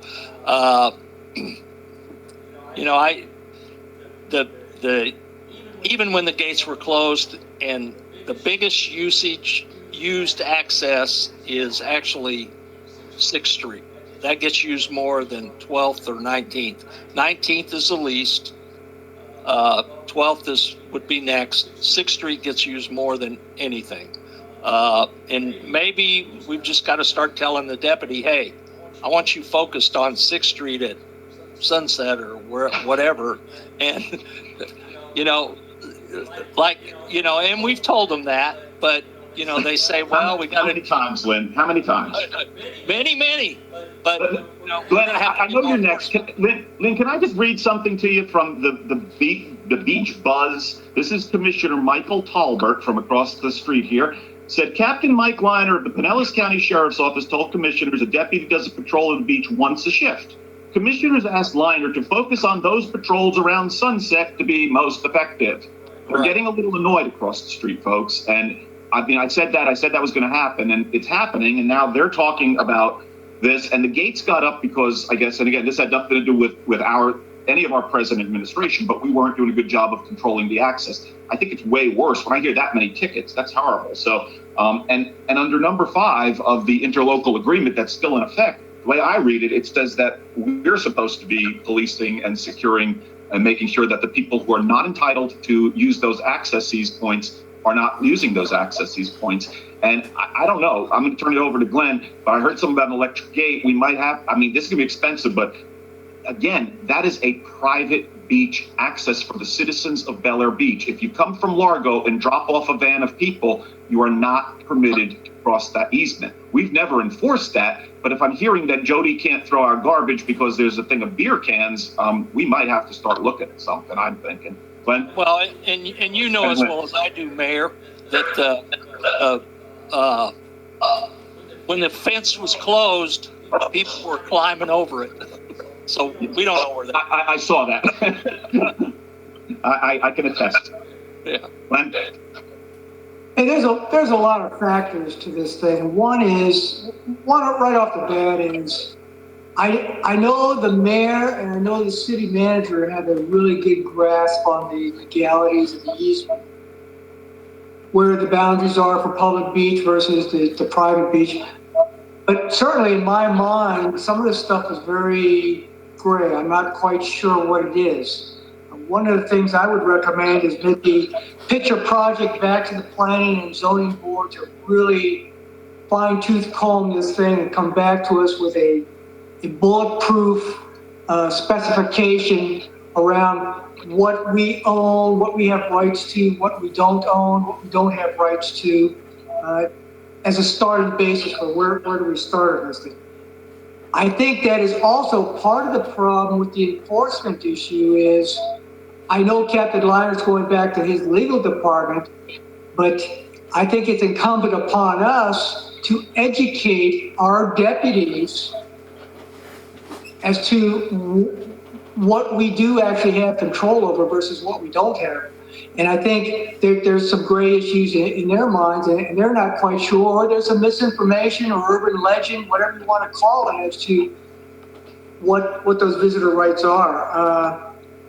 This unloading issue, I have a problem with, and it's just really starting to bubble to the surface for me. As I start gaining some understanding of the easement that we have to these beach accesses, that they really belong to the residents of the beach and Bel Air or whatever, it does bother me when a tourist bus pulls in there with a bunch of tourists from another country, and they start offloading all of their coolers and picnic lunches and strollers and all of that. And I think we really need to get our head around that issue to create a sort of block to that. One possibility is start leveraging high tech. Maybe we need some parking lot cameras or something so that we can monitor the situation not only from City Hall, from the code enforcement office, or from the actual sheriff's cruiser when he's out on a patrol, so he can kind of pull up the beach cams and figure out how many people are there or what the activity is that's going on there. That's one issue there. As we start to go through the strategic plan, we have separated out community communications, and this may be one of those things where I'm meeting with Lynn Reeves tomorrow to start calling the list of objectives, but we may need to create an objective under one of these goals. And maybe under the beach waterfront, or it may be under community, but we need to start investigating and coming up with a solution to some of these issues. It's really starting to bubble to the top and become a thorn in the side of our residents, and our residents aren't satisfied if we're not living up to the vision. One other aspect is we train and educate our sheriff, but at the same time, maybe we need to leverage our own code enforcement guy and maybe cordon off some extra time for him, or dedicate some of his specified time to dealing with beach access issues and visitors on the beach during weekends. I mean, we've dealt with flex time, flex scheduling, that sort of thing, and maybe we need a time from our code enforcement guy to deal with this issue. Those are just some ideas that I see offhand. Glenn, I mean, Jody, I just want to mention, it's just a piece of information here. I thank you for the endorsement here, and I do believe Lynn and I know the most about, you know, what the rights are and stuff over here, and I certainly I've read the agreements and stuff. So I'll give my time however can be used. I volunteer that to you. And I like the idea of using the high tech, and let me throw out, as long as we're throwing out ideas, and I don't want to read that we're going to do this tomorrow by somebody who's getting it wrong. I'm throwing out the idea because I've seen it work in Tampa. Lord, did we see it work in Tampa. Tow the cars. Put a towaway zone and let out a contract to a towing company and let them come in and hook it. And if you so much as get out and go look at a sunset, and that tow truck, because he's going to be making $200 when he hooks you, grabs you, you're not coming back. The problem is right now it's only $45. And to park legally for the day, how much is it, Lynn, for the weekend to park legally up at Morgan? 20. Okay, so it's not that much extra to pay, you know, and I know downtown Clearwater is $35. So why not? If I got a carload of 4 or 5 people, we split it. It's what, $7, $8 a pop, and that's if we get caught. We may not even get caught. So you know, I know it's not our fine. This is Bel Air Shore. We have to work with them, but I think they're just as mad about it as we are. So I don't think they're going to be opposing us. I think they should be probably helpful with us, and that we're trying to help them. I've seen it, and I've been very sensitive to the owners over there. I've seen people sitting on seawalls, going in people's backyards, going back swimming in people's pools. I mean, this isn't the Hilton. This is expensive private property on the beach. They don't want people swimming in their pools. Jody? Well, I was going to suggest the same thing you did, is that towing really works, and you tow a couple of cars and word gets out, and people, you know, putting those tow signs up, they really do work. And to your point about, you know, I lived on Bel Air Shores for couple of years, and you know, that was many years ago when I was building my house. I can tell you, people they swim in your swimming pool, they use the bathroom in your backyard. There was a naked lady in my swimming pool one day. I mean, that's the kind of stuff you deal with. It is an issue. So and I'm certain it's probably worse now as people have gotten older and there's more people and more traffic, that sort of thing. But I think the towing might be a cheap, quick fix, you know? Yeah. It doesn't cost us anything to have a couple of, actually, I think the towing company provides the signs. Yep. And contract with them, and it doesn't cost us a thing, so. And they will patrol the lot, and believe me, they'll be vigilant because, I mean, they don't care if you get out and take a quick picture on the beach. If they can get that hook on you, they just made $200. So, and they can get them on pretty quick. They're pretty good. So, yes. Yeah. I think we should do it because, and to this point, I mean, again, I want to be very clear. I have said this to Lynn. Oh, he's probably tired of me saying it. And it's not that he's not following up. He says, I've talked to Captain Liner, and I don't think that Captain Liner is missing it. But I mean, we also have to understand that our police are doing the police function, and, you know, it's great when Sheriff Gualtieri puts one deputy at each entrance, but I believe this is the last weekend of that. That's what he said yesterday. So I don't think that's going to be regular. It would be great if that happened, but apparently these problems we're having sometimes even when they're there. So, you know, and I think somebody mentioned, it might have been Dave, it is an education thing. I think we have to let our deputies know, you know, here's what it is. We've had a lot of changing deputies too, and that doesn't help. But I mean, I think this is an important issue because my fear is that if we don't get it under control, what Jody just said, I'm sure is still going on, probably worse with all these people there. I mean, I've seen people urinating on the beach. I can't, if I got a $6 million house and I'm seeing that, you can bet I'm going to my mayor across the street, Mayor Schmidt, and saying, hey, what gives here? This is all Bel Air Beach people. And they're not Bel Air Beach people. So I want to work with them as much as we can, but I don't think we can wait too long. The problem being is we're coming up on a very peak period and people have been cooped up. We're coming up with 2 big holidays in a row here. So, you know, again, up to the council, whatever you guys want to do, but I'm in for it. Dave, go ahead.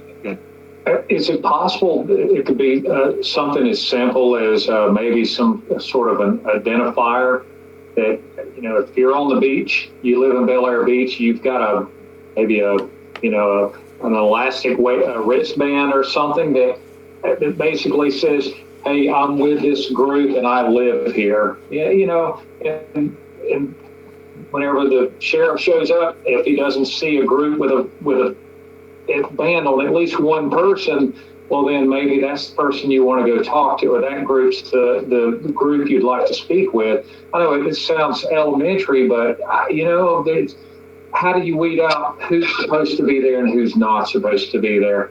And it's just a quick fix, I think. David, I'm glad you brought it up. I can't believe I forgot it. I come from New Jersey. That's the way we control access in the beaches in New Jersey. You get a badge. You get a beach badge. It's a little thing that goes on your shorts. You keep, or you know, wherever your beach bag, whatever. We can't stop somebody from walking across the beach. Now, something that Lynn said before, 6th Street, we have a very narrow beach if you've been down here. It varies depending on the storms and time of year. But he also, Lynn just said that it's the widest in terms of what the residents own. So they might own 20 feet. I hate to tell you, there's times that we don't have 20 feet worth of beach, which means they basically own right to the water line, which means that our residents are going to have to pretty much stay in that little, what I call the easement, or whatever. They don't know whether it's an easement or deeded access or whatever, but basically the gate area, okay, basically from there to the floor, to the water, that's our beach. So if a tour bus of 50 people come in, I'm telling you, not only are we going to not maintain social distancing, we're going to have a very miserable time at the beach because it's just going to be overcrowded. It's ridiculous. And if you spread out, then you are, if they're going to start enforcing in Bel Air Shore their private access, then you're going on private property and the sheriff will have the right to tell you to move down to, you know, beyond the control line. So I'm very concerned. I mean, if we can't control not only the people, but the cars, we're going to put ourselves out of business here. And I will tell you, I moved here for this beach. And when I first came here 5 years ago, I'd come after building my house. I was like the only person on the beach. That is, I just told you, I just was watching out my window and like 10, 15 kids just went over there. We never had that before. So the word is out. And Dave, thanks for bringing it up. Yeah, beach badges, that's the way to do it. I mean, beach badges, you know, little tags on your arm, whatever. There's something that's issued by the city and, you know, the residents get them and the other people don't. Again, remember, this is private beach access. So somebody's saying, oh, I can walk across. You actually can't. Now, the problem is, what are we going to do? Have a sheriff there 24/7? You're not. So if somebody says I'm walking across, well, no one's going to tackle them and say no, you know, so. Probably wouldn't be a bad idea to mark the drop-off points too with something that basically says no stopping or whatever, just so that if one of the sheriffs is riding by and they actually do see somebody that's stopped, then they know they're in violation and write them a ticket.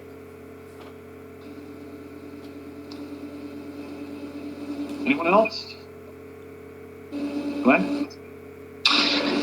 Yeah, I'm just kind of wondering if this is something we can staff out via the city manager. I know he's leaving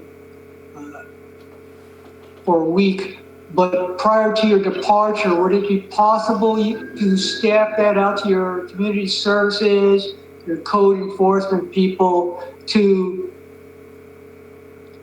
think tank some solutions and alternatives to this, and maybe be ready to present some alternatives to us at the next regular council session when you get back? Yeah, we can do that. That's not a problem. And I can probably, it wouldn't be a bad idea to have a little conversation with, you know, maybe Bel Air Shore and see if what their feedback is, what they're doing. Because like I said, I don't really know what they're doing. I've just heard the rumors. Yeah, my feeling is that this is a very time-sensitive issue because, like as the mayor pointed out, we're coming into the season, Right. and it certainly isn't going to get any better. So we've got a week to kind of put out some feelers and think tank this thing, and have a follow-on discussion at the regular council session, June 1st, and then maybe come up with some consensus and some action and direction from there. Yeah, I'm intending tomorrow to try to get the property appraiser to, if I can get a GIS map ordered from them that actually delineates that erosion control line. I mean, I can see it on the property appraiser, but it would be better to put it on the website so we can at least start that conversation. And Lynn, that if might you help want- Beller. I'm sorry. If you want, I will reach out to Mayor Schmidt. I haven't spoken with him in a while. I think I actually owed him a call from like about 4 months ago. We were supposed to get together, but I just want them to understand that like we're with them, and you know we want to try and work together on this. We're not working against each other. We're working with, and the common enemy is these. You know, I feel their pain. I just heard it from Jody being a former resident there, and I've seen it, and she just reiterated everything. It was worse than what I ever thought, but it's you know, I want them to know that we're not ignoring this. It's not our people. I got to tell you, this is not our Bel Air Beach residents doing this kind of stuff. It's just not, you know. So I want him to know that, and that, you know, we'll work with them however we can. And we've thrown out some ideas. I mean, they're the trustees, I believe, of that area. You know, whatever they think is good. But I mean, we're being nice, and we're getting abused here by, you know, people who just really don't give a damn. And you know, these people that are just saying, I'm just going to use your thing. I see there's 7 signs that say residents only, by permit only, and they just say, well, to hell with it, I'm doing it anyway. I've seen them do it in front of the police. I had a guy do it right in front of the police one day, and I told him, there's a sheriff over there. Don't, you know, you can't park there. He gave me a look like go to hell. So I just said, Sheriff, and I pointed him out, and he got a ticket. So it's like, I don't get it, you know. I mean, they're just defiant, some of these people. They'll actually break the law in front of the sheriff. So, Okay, we'll put some stuff together. do you want to call Mayor Schmidt, or you want me to, Lynn? I'll find out if he's in town. If you want to talk to him, that's fine. Why don't you let me know, okay? And I Okay. will reach out to him. That's fine. Okay. And basically, just for the council's benefit, I'm just going to reiterate that we discussed it. It's on our radar, and we're going to see what we can do. And it's not for lack of trying here, but we all got to do better in terms of getting this thing enforced. Lynn, I don't know if they can step up enforcement, but you know, whatever we can do, we can. You know, let's try and do it. It's going to be a bad week, and I think the sheriff's going to be out there though, so I think we should be good. So. Yeah, the sheriff is putting deputies in everywhere this weekend. He's Yeah. going to go out with, I believe it's 300, he said.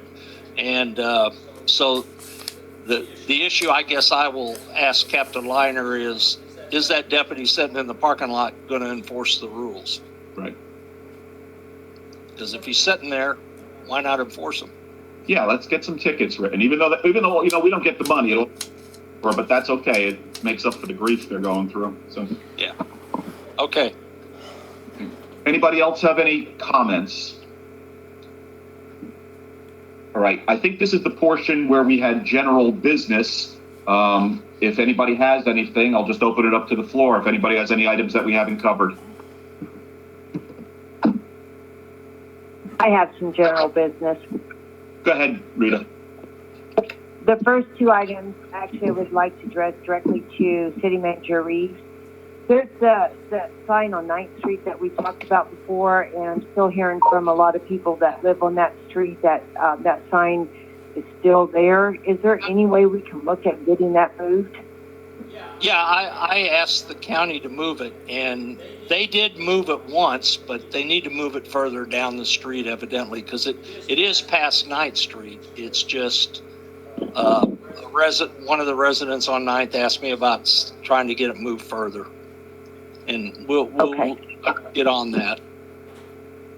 Okay, now my next thing for you, City Manager Reeves, is I'd like to actually thank you for sending that Ethics Florida City PowerPoint presentation. I also attended that entire presentation. It was amazing to hear the comments and information that provided. So I wanted to thank you for sending that. And then the last thing I really want to address is I'd just like to let all the Bel Air Beach residents, and actually even beyond that, know that since the comment was made earlier about residents' educational level, I don't judge anybody or anything like that on their educational level, nor would I ever.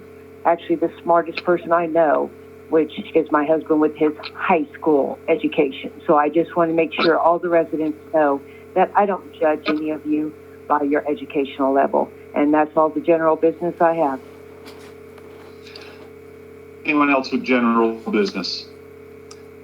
Just to give you a quick update on the questions that were asked the other night about the grant, it cannot be extended. We got that back from the state today. And I shared this with Jody already, but the 25-year issue is on the tennis courts, and that falls out. If you look at the permit, it would be 32 in 2032. And as far as the Bayside Park, the grant agreement says ownership for 25 years and renewable into perpetuity. So that was the questions that were asked the other night. So I got the answers for you, so I thought I'd share them. Okay, thank you. Marv, you had some issues? Yes, as far as that park goes and the grant, could we move forward on it or make a vote to move forward on it? I think we need to discuss it and move forward on that grant. I think it would be beneficial for the city to do it. I know it's a little tight, but we got a couple of good things in our favor. We only have 4 or 5 years left on the city hall. That'll open up some money. And if we use our money first and that we budget it for that park to do various items, if down the road we see that we can't move forward with a few things, we could always return the grant money at that time, because we wouldn't have touched it. I mean, we've got $70-some thousand set aside after this year, and we wouldn't be touching any other money until the end of the project. So maybe we can get a start on this thing and at least move forward. The other thing I would like, during this pandemic, we've had so many people coming out to the island just to look around and drive around. And it's causing a problem with all the kids being on the street, our kids riding bicycles or people walking. We have all these extra cars roaming around just looking, they're gawkers. It's nice to have people look at the neighborhood, but it's dangerous to the residents. So Lynn, if we could put some dead end signs at 22nd and Bayshore to maybe deter some of this gawking, knowing that it's a dead end area out there.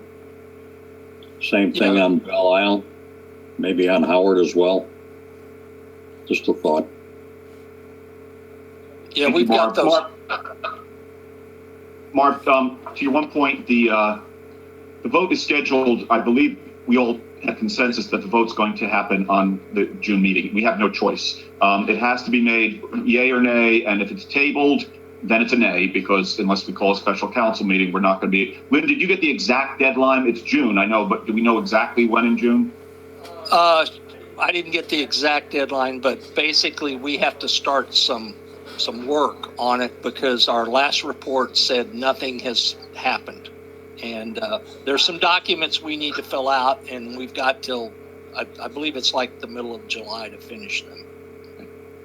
Council, we could do what we want. I'm going to ask that we vote on this, not table it, and make a decision one way or the other. There was a lot of hard work put in by the city staff on this, so I just think it deserves an up or down vote, and everybody can say their piece. I think it'll be a good meeting, and I don't think there's a right or wrong answer on it. So I really, let's have a good debate on that. Since I'm speaking, I'll just finish. I don't have a lot to say, but Lynn, I'm going to ask that whatever arrangements can be made. I think I'm going to wind up sharing. I'd asked Fred Riley. I don't expect them to be at this meeting, probably, but I might change my mind. I'm not quite sure, but most likely I'm not going to be. But I would like to run as much of it as I can, but I'm going to be handing off pieces of it to Glenn, because obviously he's going to be the eyes in the building. So I'm not going to try and see from here, but I do want to handle the parts that I can handle. So it's kind of going to be a tag team effort, and I think the rules that the governor has given us allows us to pretty much shift back and forth as is necessary. That's assuming Glenn is there. If not, I guess it goes to the most senior person, I think, but I'm not sure after that. I think that would be Marv, but I'm not positive, or Jody, one of the two. So it doesn't matter. It just that's the game plan for that. And lastly, I'm not even going to address the comments that Councilwoman Swope made. I don't judge anybody by their education. My uncle has a high school degree. He's one of the most brilliant people I've ever met also. I just simply said statistics is not, and I want to make sure I'm quoted right, statistics not taught in high school. It is a college level subject. I don't try and practice medicine because I don't have the training in it. And I think statistics is not something you dabble in. It was my toughest course in school, and I think I got 600 plus on my SATs. I was pretty good in math, and I found it to be difficult. It's not a simple subject. So if there's any offense, I didn't mean it, but it's not a subject that you dabble in. It's Zogby and Gallup and stuff. These are very heavy duty polling organizations, and they're not right half of the times. And these are professional statisticians. So with that, I will turn it open to anybody else who has general business. And by the way, we're not going to meet, so everybody have a nice, happy night. It's not a happy occasion, but have a solemn Memorial Day, and enjoy time you spend with your family. Be safe. Is there, Robin, are you going to attend the meeting or not attend the meeting? Because there's some paperwork, the presentation they're going to give, if the mayor's not going to attend, I will make sure you have a paper copy.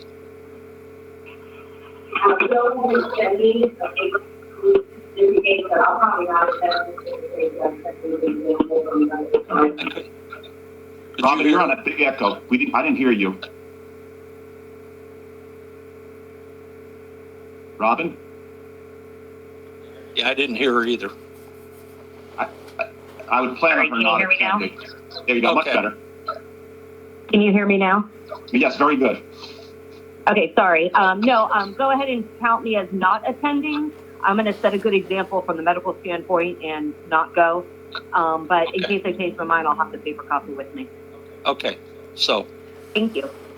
Glenn, you're next. I forgot one thing. Would you mind if I just added in? It's very simple, and I think everybody will hopefully agree pretty quickly. I thought that the planning board's our regular board, and we gave them a lot of thanks for their efforts and everything. But I really think that, not necessarily a full commendation that we do, but I think a letter of thanks from the council to the planning board and to the finance committee and the charter review board. Particularly, I'm concerned about we don't have to thank each other because a lot of us were on charter review, but we did have citizens and they put in a lot of time. So I think that, a letter from all of us, maybe signed by all of us, that we give to them. Normally we could have a presentation, but that's not probably going to be possible now. But I just think they all put in an awful lot of time above and beyond the call of duty. And I thought about that this morning, and I said, I really would like to try and recognize them somehow. So I don't know what your feeling is, but that's a suggestion.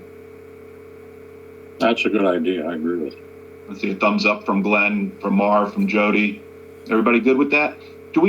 Patty, do we have some type of a letter, a standard? I don't mind editing a letter, but do we have a standard letter that maybe we could do, and then maybe we all could sign it as council? And it'd be nice if we gave them each an original signature. There's not that many. I would say give it to the citizen members and the planning board. But yeah, Glenn. Yeah, along those same lines, maybe because we've spun up so many committees, and obviously it's going to become a way of doing business here.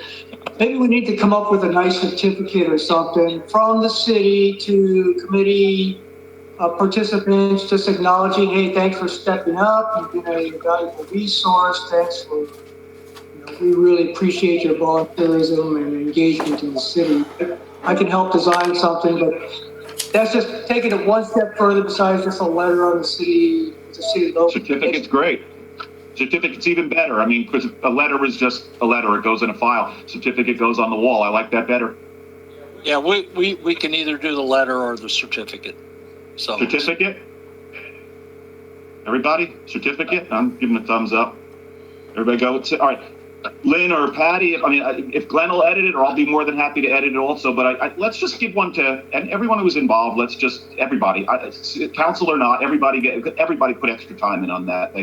All of those things, and all of those committees delivered outstanding results. Again, we may not implement some of the stuff that they've given us, but the effort was there, and I was blown away by some of the ideas. They were really well thought out. So great job, Glenn. The floor is yours. Yeah, the last item, I just wanted to recap some of the action items just for my own edification here.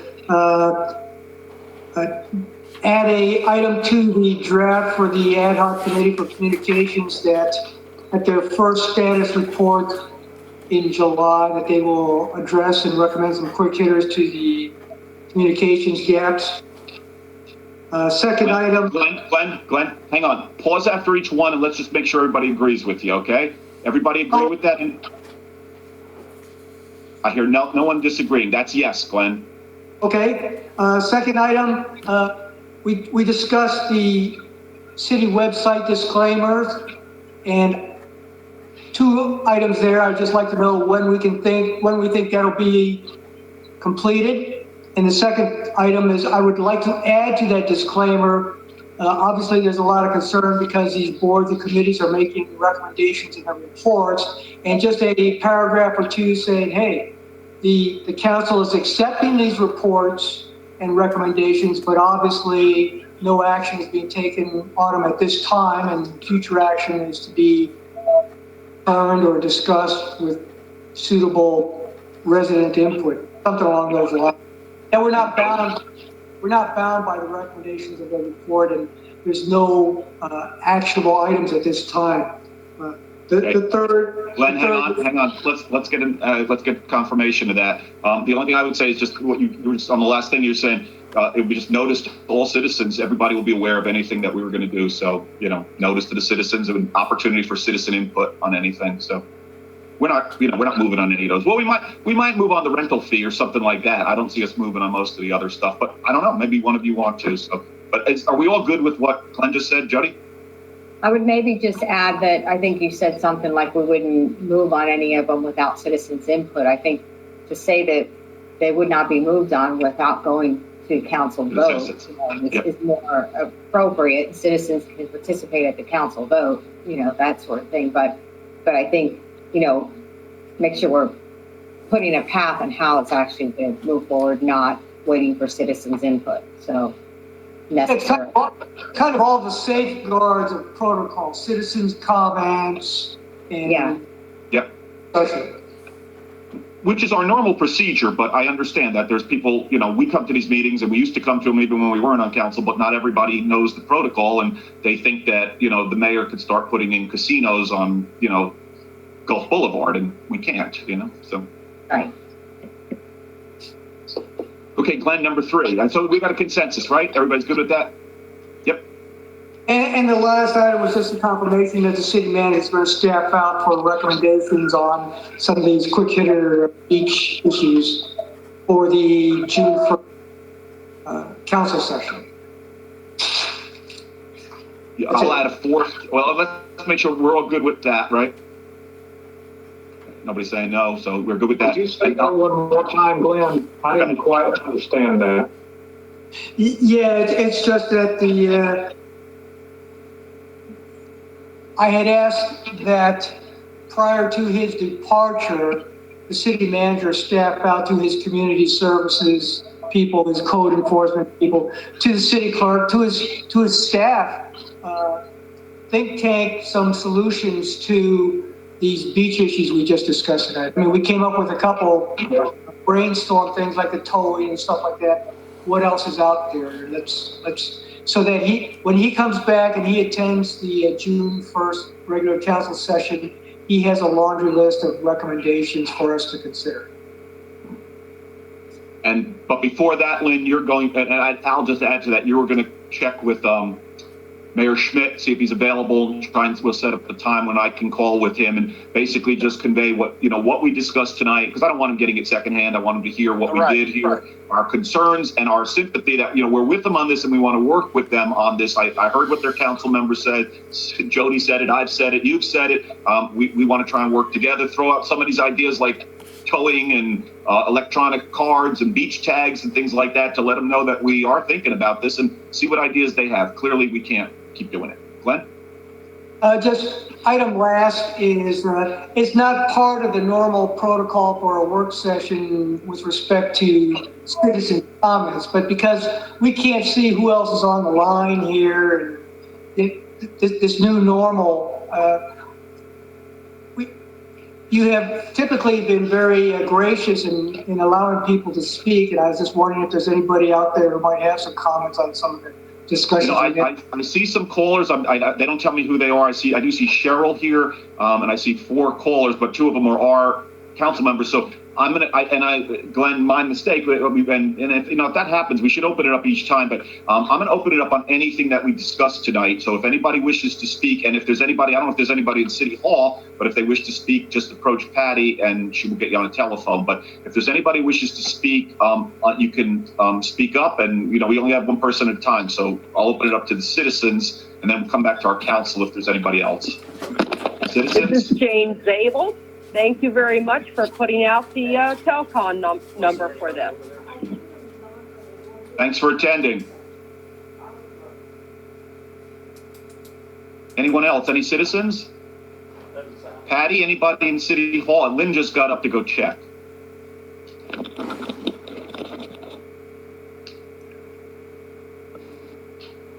No, there's no one. Okay.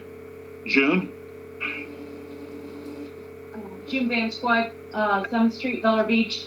I just wanted to ask if, I don't know what day we normally empty the trash at those beach accesses, but it seems like Councilwoman Shirley's son is always, the weekend after a holiday, is picking up for our city. So I was just wondering if we could maybe empty on Friday the trash cans, if that would help some of the trash that ends up out on the beach.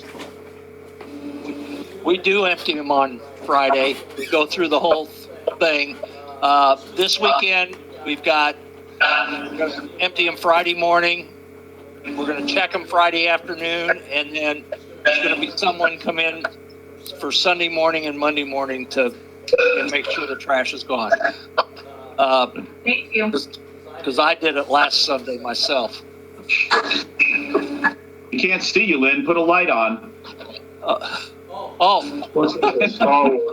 forgot. Looks like a pilot on the red eye or something. What he is back there.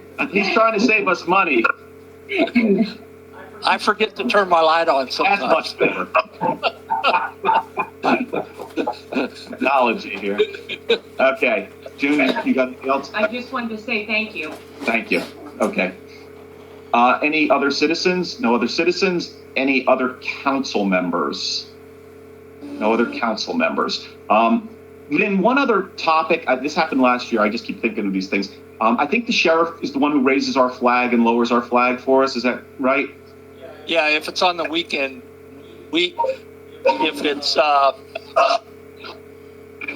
if we lowered it through the week as an example, but if it's a sunset just for a day, then we ask the sheriff to do it. We leave the crank out. Memorial Day is my concern. Last year, we had it flying full staff all day, and the protocol is to have it at half staff till 12 noon. So if you could just let him know that it should be half staff and then raised higher. Glenn?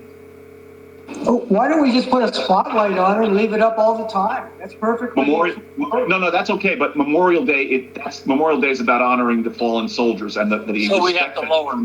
We're supposed to lower it for the morning. And last year, I just happened to drive out of the city, and ours was flying high, and Bel Air Bluffs was at half staff, and then somebody raised it. So I know, and I knew it's the sheriff. So it's like if we could just let them know that that's the proper protocol. But yeah, I mean, I think normally don't we have a light on it, Lynn?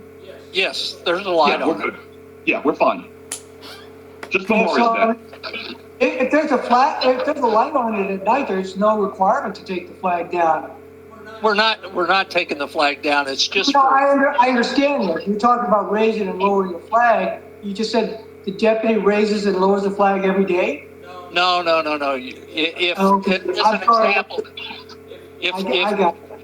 if there's a special thing, like fallen troopers, they tell us to lower it from sunset to or sunrise to sunset, and we raise it back up. That's okay. Okay. Anybody else? If not, we have a motion to adjourn. So moved. So moved. All in favor? Aye. Aye. Thank you, everyone. Everybody, appreciate it for the 2 sessions. Lynn Riggs, you still there? Yeah. I'm going to call you right now, and I would like to discuss something very nicely with you and just make sure you and I, we've worked very well together, and I don't want any offense taken, but I do want you to understand my position. So let's have a quick little talk, because I want things to keep going. Give me a couple minutes so I can go to the No, you're not even talking to me now. Why don't you do this? You've got the cell phone, the city cell phone. Why don't you just call me when you're available? How's that? Yeah. You got about 10 minutes. I got somebody on the line. Thank you. Let's go through it. Everyone will see you. I'm gonna partially see you, but we'll see you in June, okay? All right. Marv, get a shave.